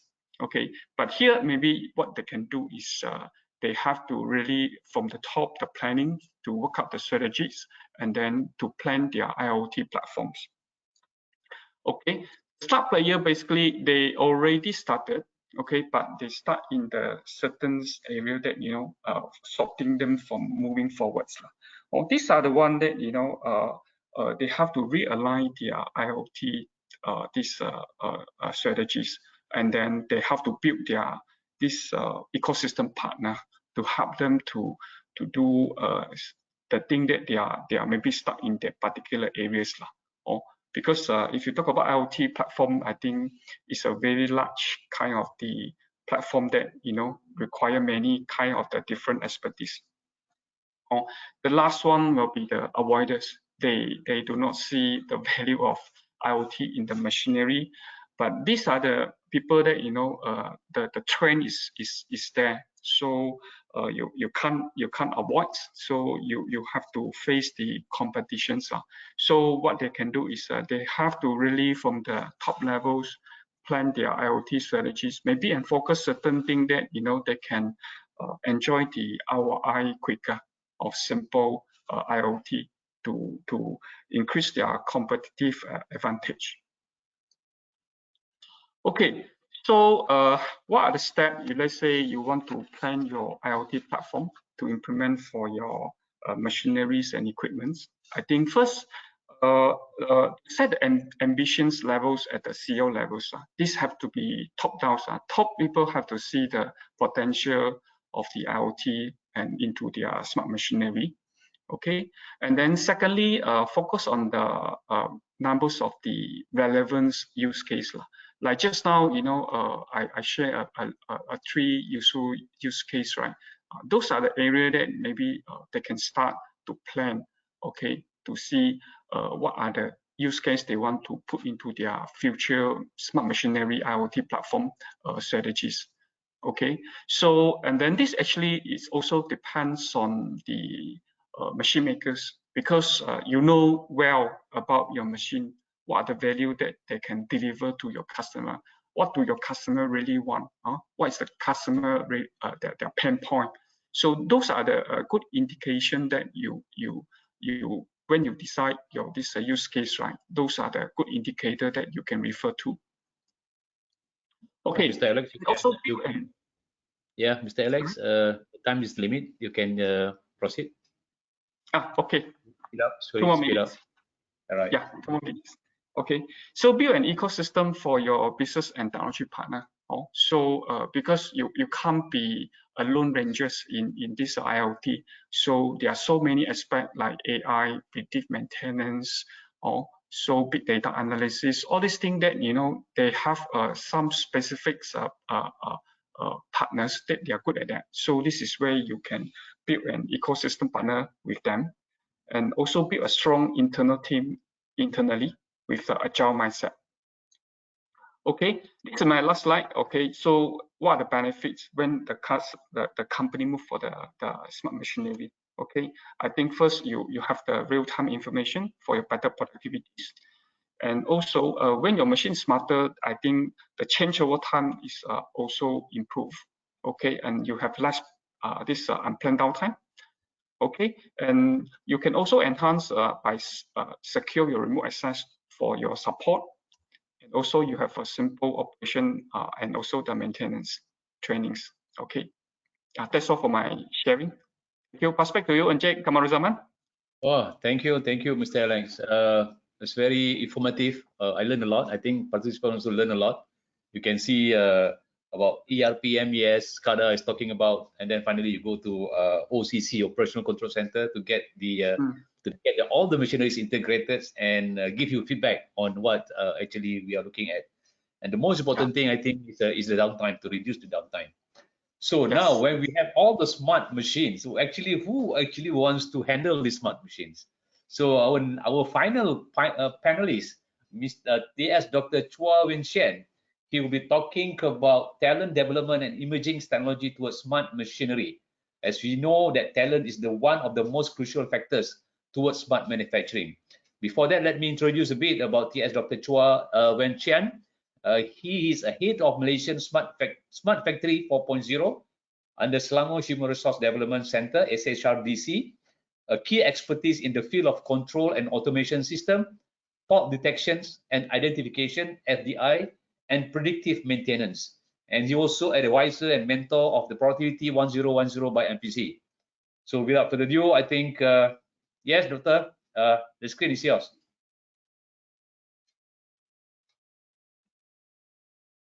Thank you very much, Encik Kamaruzaman, for the kind introduction, and thank you for everybody here today joining this webinar session. So let me put up my slide over here. Everybody can see my slide, right? Yes. Okay. Yeah. Let me make this. Okay. All right. I'm going to make it bigger, and I'm going to put my screen smaller. Okay. So this is in full screen already. Yes. Proceed. Okay. All right. Okay. Thank you very much, everybody. A very good afternoon to everybody present here today. We have a very, very good audience, present this afternoon. So after the presentation from the other esteemed panels that you have heard today, I would like to take some time to share with you what we do at the Malaysian Smart Factory, right? And of course, the portion on talent development for emerging technologies, right, especially for smart machinery, is something that is very, very important as we help the industries and the community in Malaysia to move forward with regards to industrialization 4.0, or now we have the national policy on 4IR, right, and how talents are the key aspects to helping you make this happen, right, for your industry to support the community and economy growth in Malaysia. So in my presentation today, I will talk about, the value of data, right, for smart manufacturing. I think that is something that many of the other esteemed panels present here today have been sharing, that data is a very, very key aspect of smart manufacturing and how we can use data to optimize, our machines, optimize our production, and help ourselves to go to the next level. Then I will share with you some of the emerging technologies that we are currently working on with regards to smart machinery. And from these emerging technologies that we work on, we then translate them into high impact talent development programs so that we bridge the gap between the the graduates that come out to the industry so that they are able to help you scale up faster with regards to your technology implementation. And of course, at the end, I'll talk about some of our talent development strategies, right, to help you in terms of smart machinery integration. So as all of you have probably seen this slide before on the 4 industrial revolutions, the 4th industrial revolution really talks about the smart factory, right? The autonomous system, not automation systems anymore, but autonomous, IoT, machine learning, AI, and many, many others. It talks about the real capabilities of a connected ecosystem of technologies and how machine intelligence can help many of the industries and the the machineries to help them scale up further with regards to their production and manufacturing processes. So the whole strength of Industry 4.0 really lies in this concept of mass customization, right? So when we have machines, when we build machines, when we design machines, it should be designed with the mindset that there is a capability of mass customization. Why mass customization is very, very important when it comes to Industry 4.0 is because in terms of supply and demand, right, there's a lot of demand for products that are uniquely made for you, right?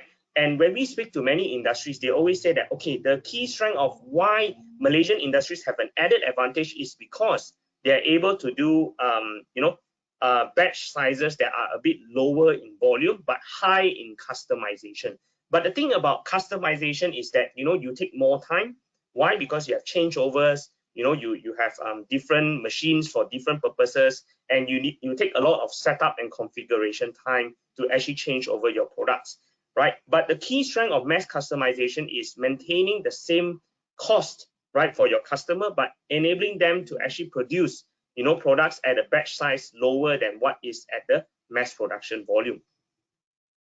So the key strength of how we can achieve a better, quality product at a lower cost and at a higher productivity is the use of data, right? And if you look at this DIKW pyramid, where we talk about data, information, knowledge, and wisdom, right? When you have a lot of data, what you get next is information, right? You have a lot of information that is generated from your production floor, from your supply chain, from your supplier to your end customer. And with that kind of data, what do you get next? You get knowledge, right? You know what is actually happening throughout your entire supply chain and your product life cycle. And from that knowledge that you gain, right, and if you input in more data analytics strategies, machine learning, deep learning, AI, what you get at the end of the day is wisdom, right? And with that wisdom, that's how you can actually take your production systems to the next level, because you are then able to optimize, you're then able to forecast demands of what you are going to produce in the next few cycles to come. So the key strength of Industry 4.0 also lies with the concept of visibility, right? Understanding what is happening, right? You want to be able to know at that point of time what is actually happening to your machines, what is actually happening to your production system, and why is it happening. You want to be able to diagnose, right, what is happening in your machines through the log files, through the data that you can collect, in real time from your machines. What will happen? Basically, to what is going to happen to your machine, and you're able to preempt or prevent what will happen. And of course, with adaptability, or what we call as prescriptive capabilities, you can prescribe what are the next steps in terms of optimizing your production systems moving forward. So in smart machinery, what we try to achieve is, of course, utilizing data to provide what we call as a data storytelling methodology, right? Data can tell you a lot of things, right? And the value of data increases as the complexity of the algorithms increase, right? So descriptive basically tells you what is happening, right? Diagnostics basically tell you why is it happening, right? Predictive will tell you what is likely to happen. And of course, at the end, prescriptive is going to give you suggestions on what do you need to do next, right? So if you are driving a car, right, and let's say your car needs a service, right? Do you get information directly, right, from your car that you need to go to the service center? Or do you wait until you smell smoke and you see that your car temperature is very, very high before you send it to the service center? So this is something that data can then inform you what you can do for your next steps, right? So what are the sort of emerging technologies that are out there in terms of smart machinery? right, we follow the concept of the smart factory when we talk about integration of technologies for industrial applications. So we break it down into operational technologies, information systems and technology, and then the digital factory, which we talk about the digital continuity. And when we speak to many industries, we notice that one thing that is sort of lacking, right, is actually the digital factory simulation problem, where you can actually simulate the layouts properly. You can actually prevent any possible issues in the factory through simulation strategies that you put out, so that you can actually optimize your production time, and you can optimize your machine that you design to make sure that it's actually producing parts at the optimum cycle time that you need to produce, right? So this will actually help you to minimize a lot of time spent when it comes to factory commissioning, when it comes to machine commissioning in the factory floor, which I will show you a little bit later. And of course, with data analytics under information system technology and AI, that helps you to actually formulate, what is the next step, optimize your machinery, and provide you with greater visibility, and of course, operational technologies with smart sensors and smart actuators now will give you better insights in terms of your machine health diagnostics, which is something that will be very key. Will be a very value added add-on for your machines as you produce them, because this will then create a very good ecosystem of a machine health diagnostic system. So the first step of machine health monitoring is that you look into using data acquisition modules and hubs, right? So this is an example of a gateway where you can pull digital and analog signals. But of course, just now some of the esteemed panels also shared about IO-Link technologies, right? How they are used to create smart sensor and smart actuators. That they are also very capable on different communication protocols within the factory. Now, the thing about machine health monitoring is similar to how we monitor our health as well. Like when we wear wearables, right? Smart wearables, for example, like a smartwatch, what we get is our heart rate. Some gives us our SpO2, some give us our number of steps per day, right? Machines are the same. When you put in a smart sensor or smart actuator, what happens next is that you are actually providing, the capability for the machines to actually collect data, via, its own smart sensor, right? Monitor the data through, vibrations, temperature, humidity, and then you can actually identify what will happen to your system next, right? And you can actually see a time series of it.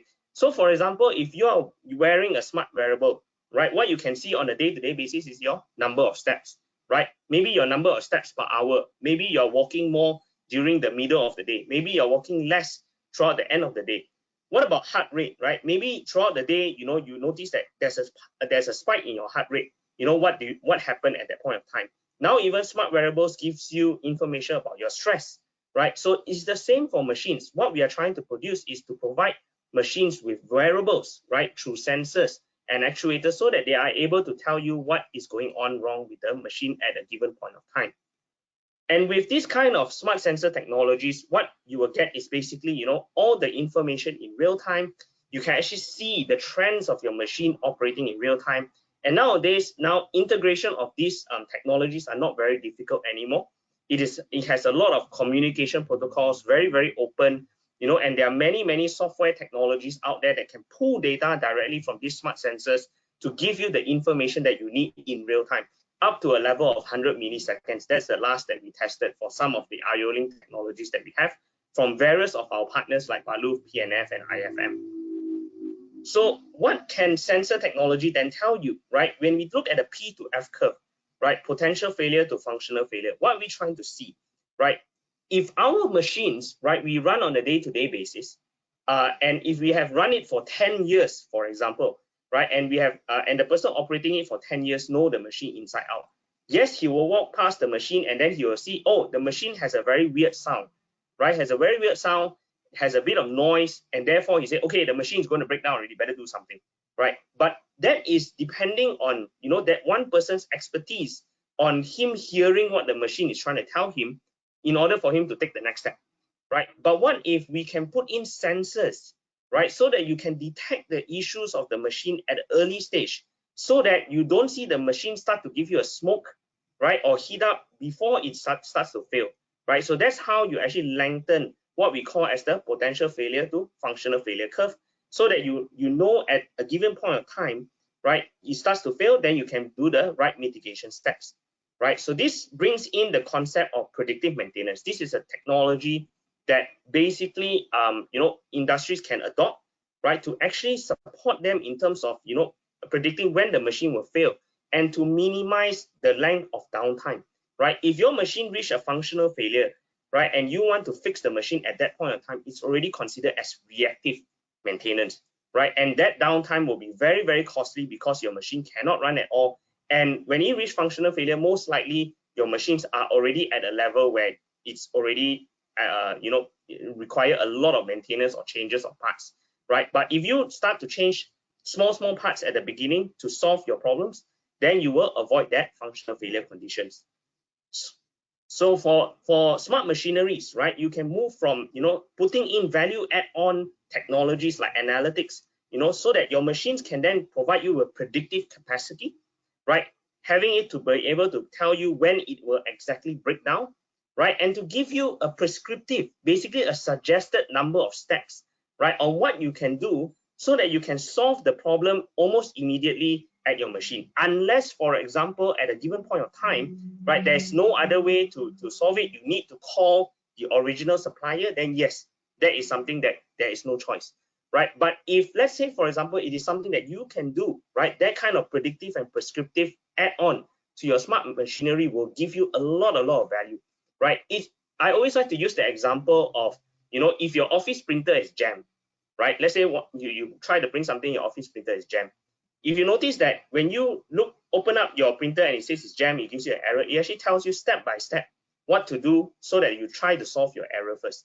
So machines can also have that same capability, right, through prescriptive methodologies or through predictive capabilities.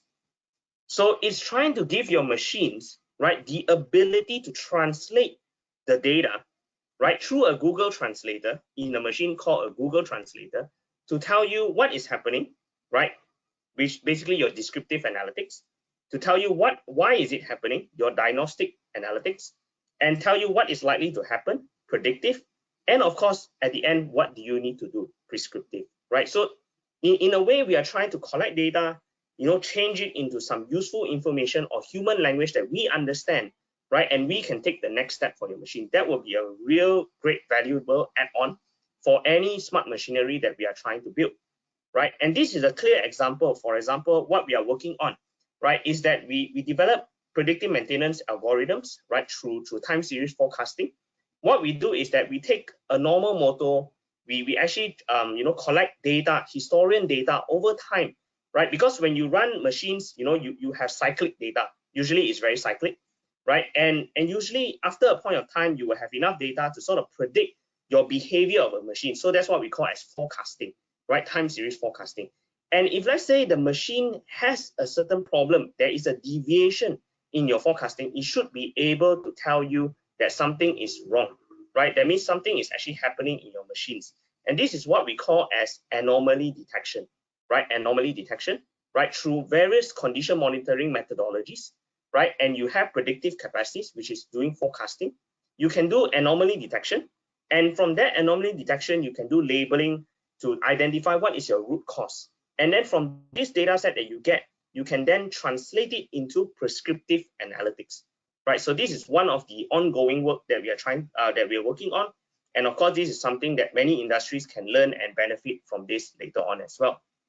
Now, another thing about data collection is, we use smart tools or smart technologies, right? Something like, smart glasses, right? When you can actually integrate your smart glasses to actually identify and collect data on the run and look into the right maintenance strategies that you are working on, right? So this is an example of how we use OCR technology, for example, to identify what is happening in a machine, what is the current pressure, the current water level, there are analog signals, for example. And then, through these snapshots, this creates evidence tracking, right? And, data is king in this current situation. And when you have a lot of evidence tracking methodologies, you can actually collect all these data and eventually use it to actually create a lot of value for your industry. And when you use smart glasses, for example, right, in sort of maintenance strategies, what happens is that you can actually implement, mixed reality methodologies to help you to actually communicate with the factory floor remotely. Currently we are in a condition where it is not very easy for us to be accessible to certain factories, right? So what if we can utilize this technology, communicate with the factory technician or maintenance team, and help them to solve the problem on the spot through this kind of mixed reality technologies.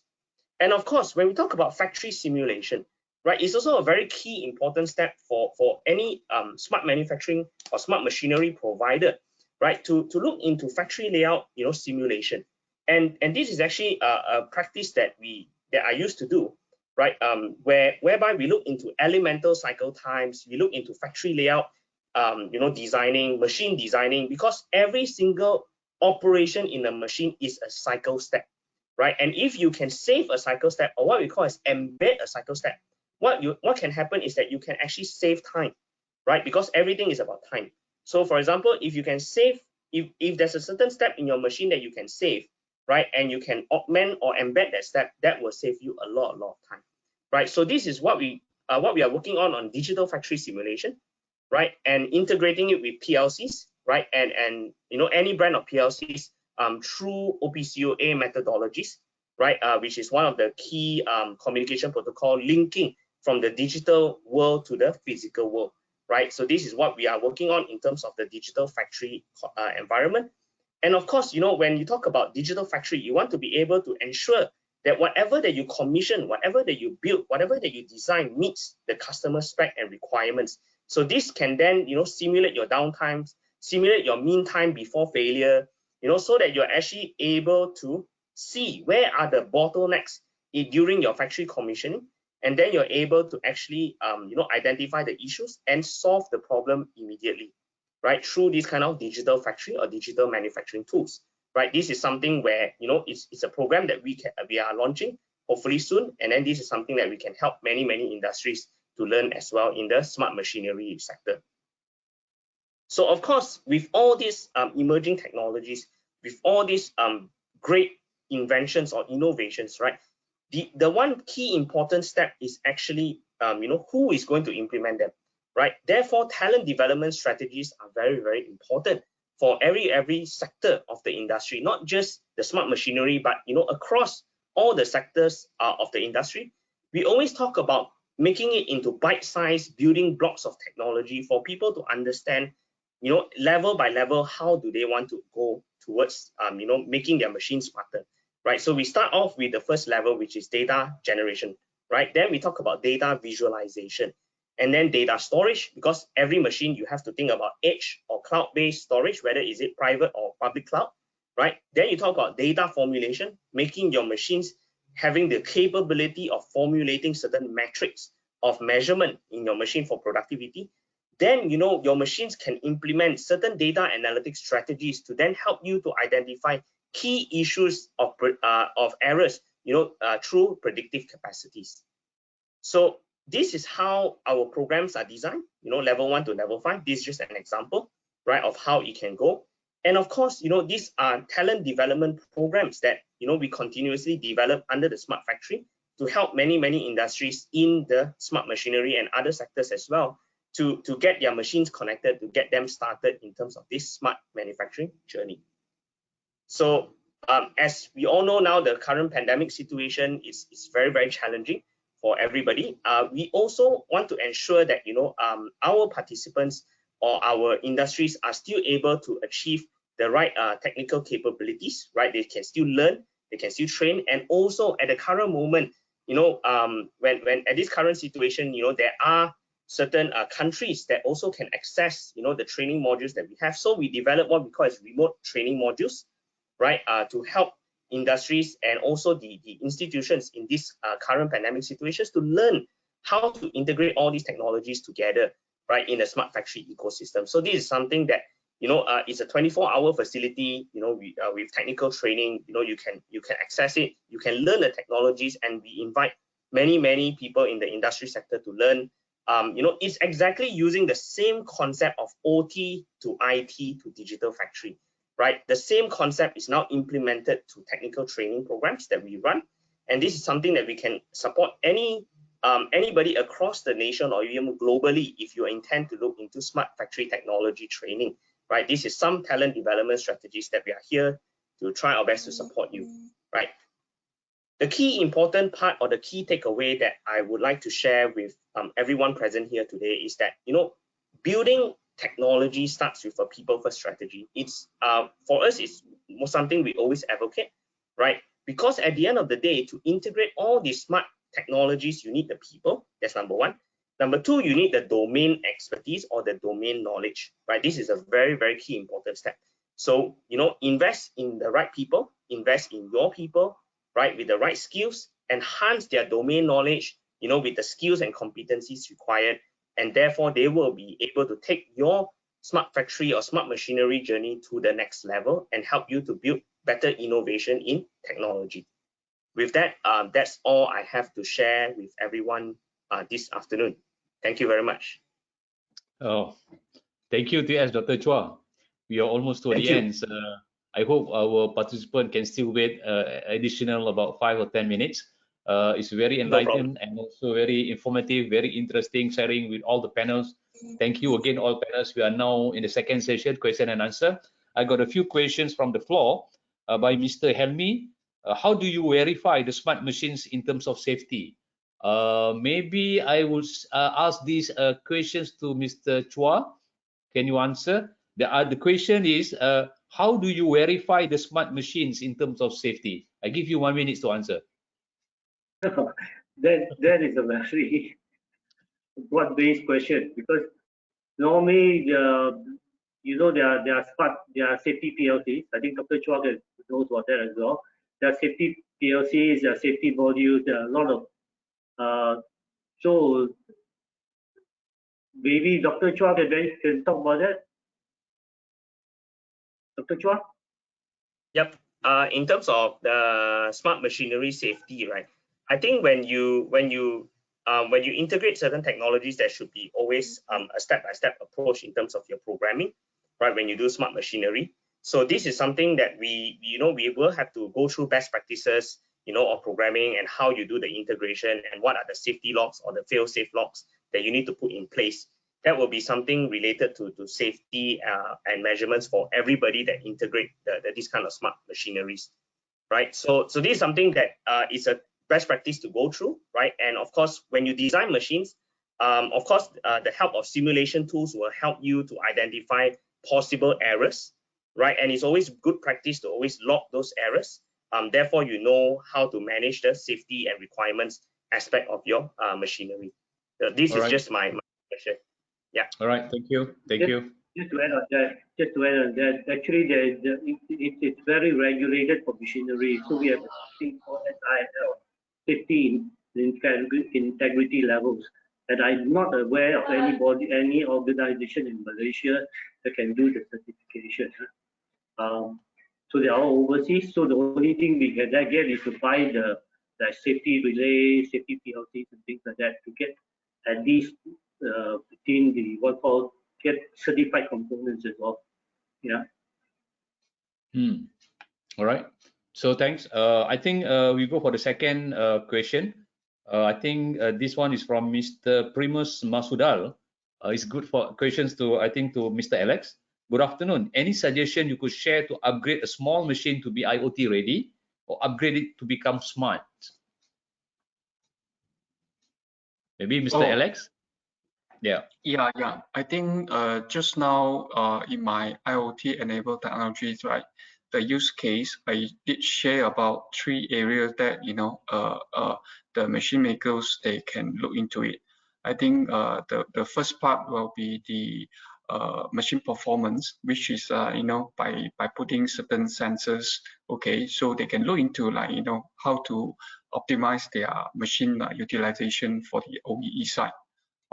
And second part is I think the predictive maintenance side. Okay, so where they know their machines, where are the wear and tear, this consumable part that they have to do the maintenance.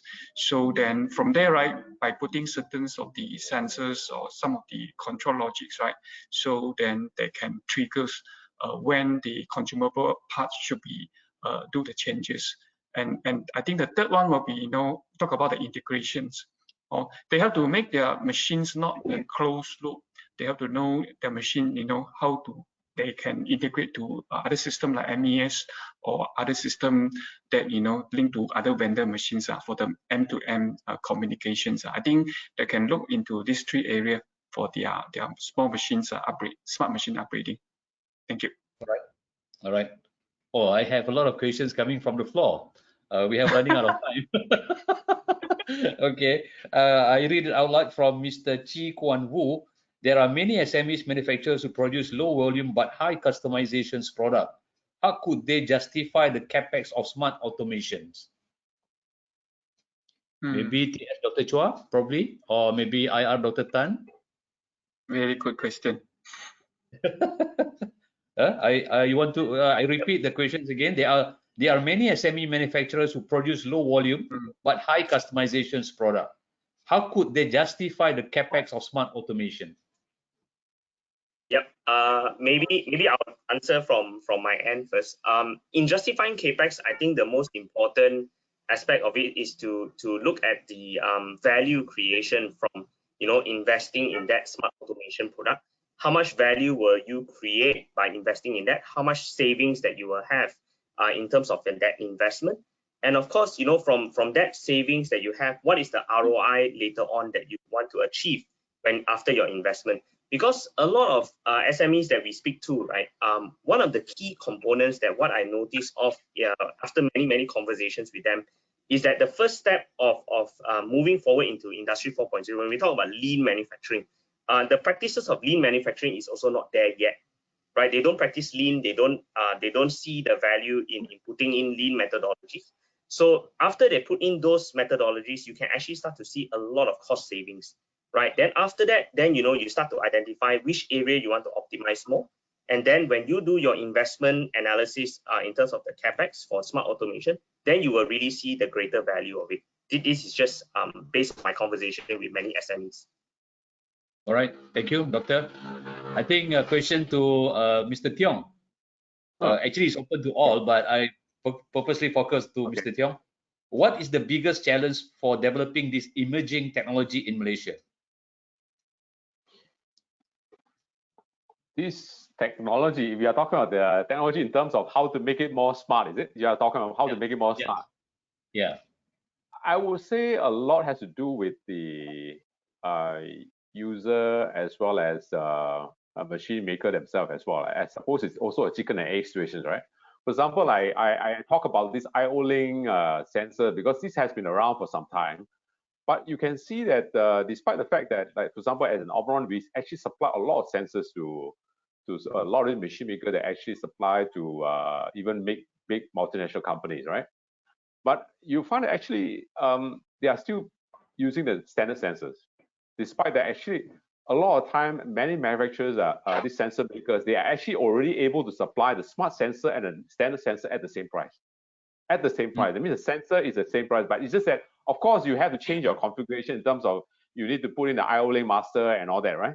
So so that's why the issue is now the demand, whether the user demand for these IO-Link devices, smart devices to be added in, or is it the machine maker themselves have to actually add in to add value to the machine, right? So that's why I think it also boils down to the user demand, the awareness from the user.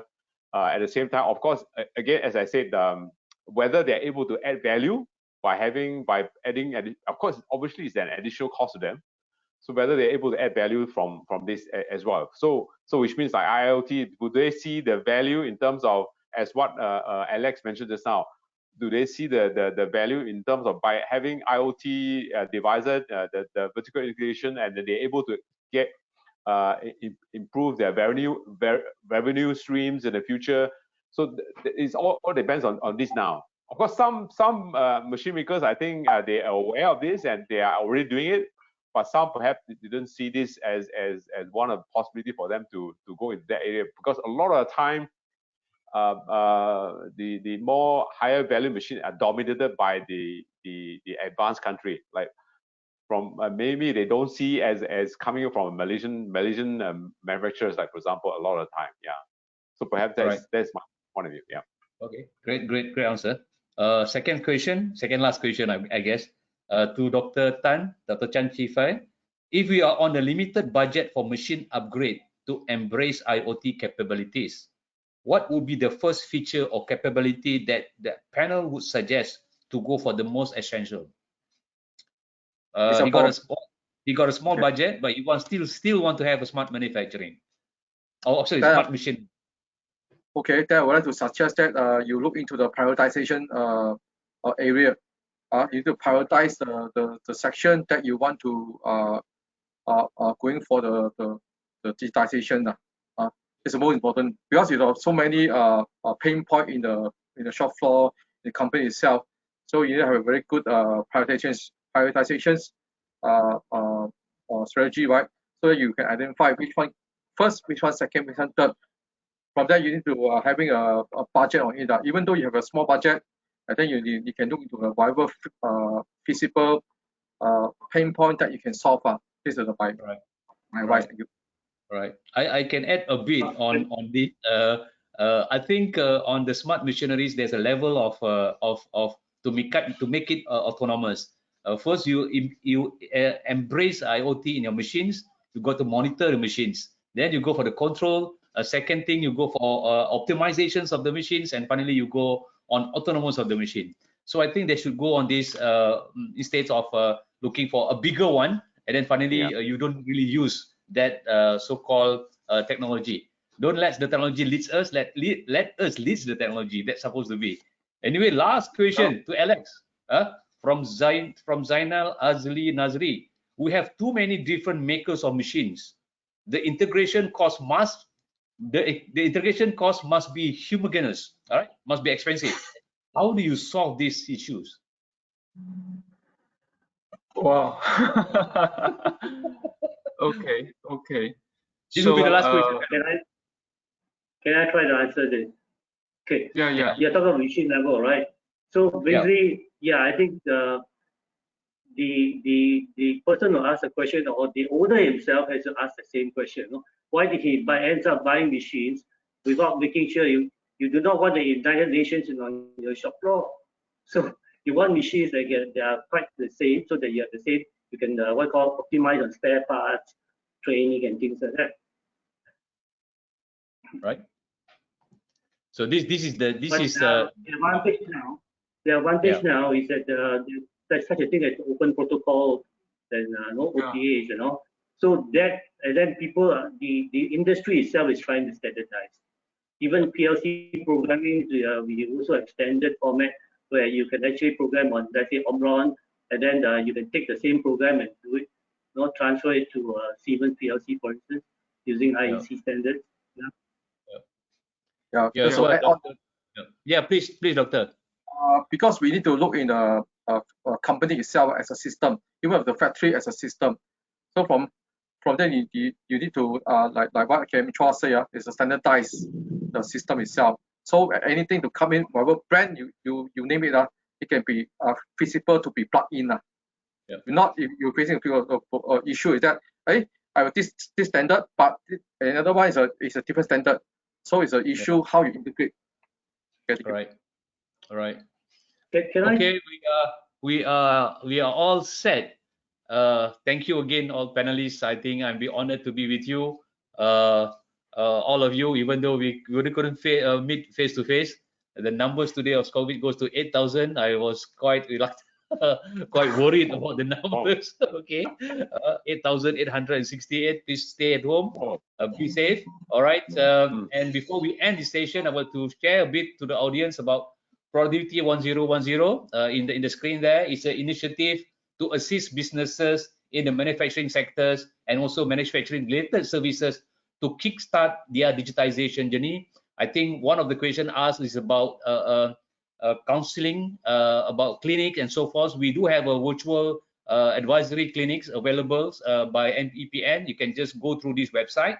All right. So the objective is to allow company to self-check or to diagnose their digitization readiness using digitization self-diagnostics tools is in the website. You can scan the QR code, assist company to digitize targeted manufacturing processes based on proof of concept via training and also on-site engagement. All right. So the target candidates or the target participants for this Productivity 1010 to be a business owners, the CEOs, the technical teams, and the rest of it. And MEPN are targeting about 5,000 companies for this intervention. So please, those who are listening to these forums, please do share with your colleagues outside there to get into this Productivity 1010. As I mentioned earlier in the stage, we need to boost up our productivity. Last year was a negative 5.5. I think the way to move up is only to switch our operations before traditional way into a digitized way. All right. So again, I would like to thank the rest of the teams. Again, thank you, MEPN. Don't worry, the slide, the videos will be shared to you, even though the certificate, e-certificate also will be shared to you. Please write or request those certificate at this arahman@mpc.gov.my. So we will share this video, we'll share the slides, share the videos in the YouTube, and so to share the slide with you if you respond to the emails. All right. So again, I'll be delightful to be with you at this evening. Sorry to take your extra time, additional of maybe 10-15 minutes. All right. Anyway, thank you all for attending. We hope you have learned and enjoyed the presentations.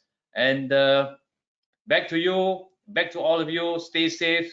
Thank you, Dr. Mazlina, that you are there. All right. Be smart and be productive. Bye-bye, everybody. Assalamualaikum and good afternoon. Bye. Thank you. Okay, bye-bye. Goodbye. Bye. Bye.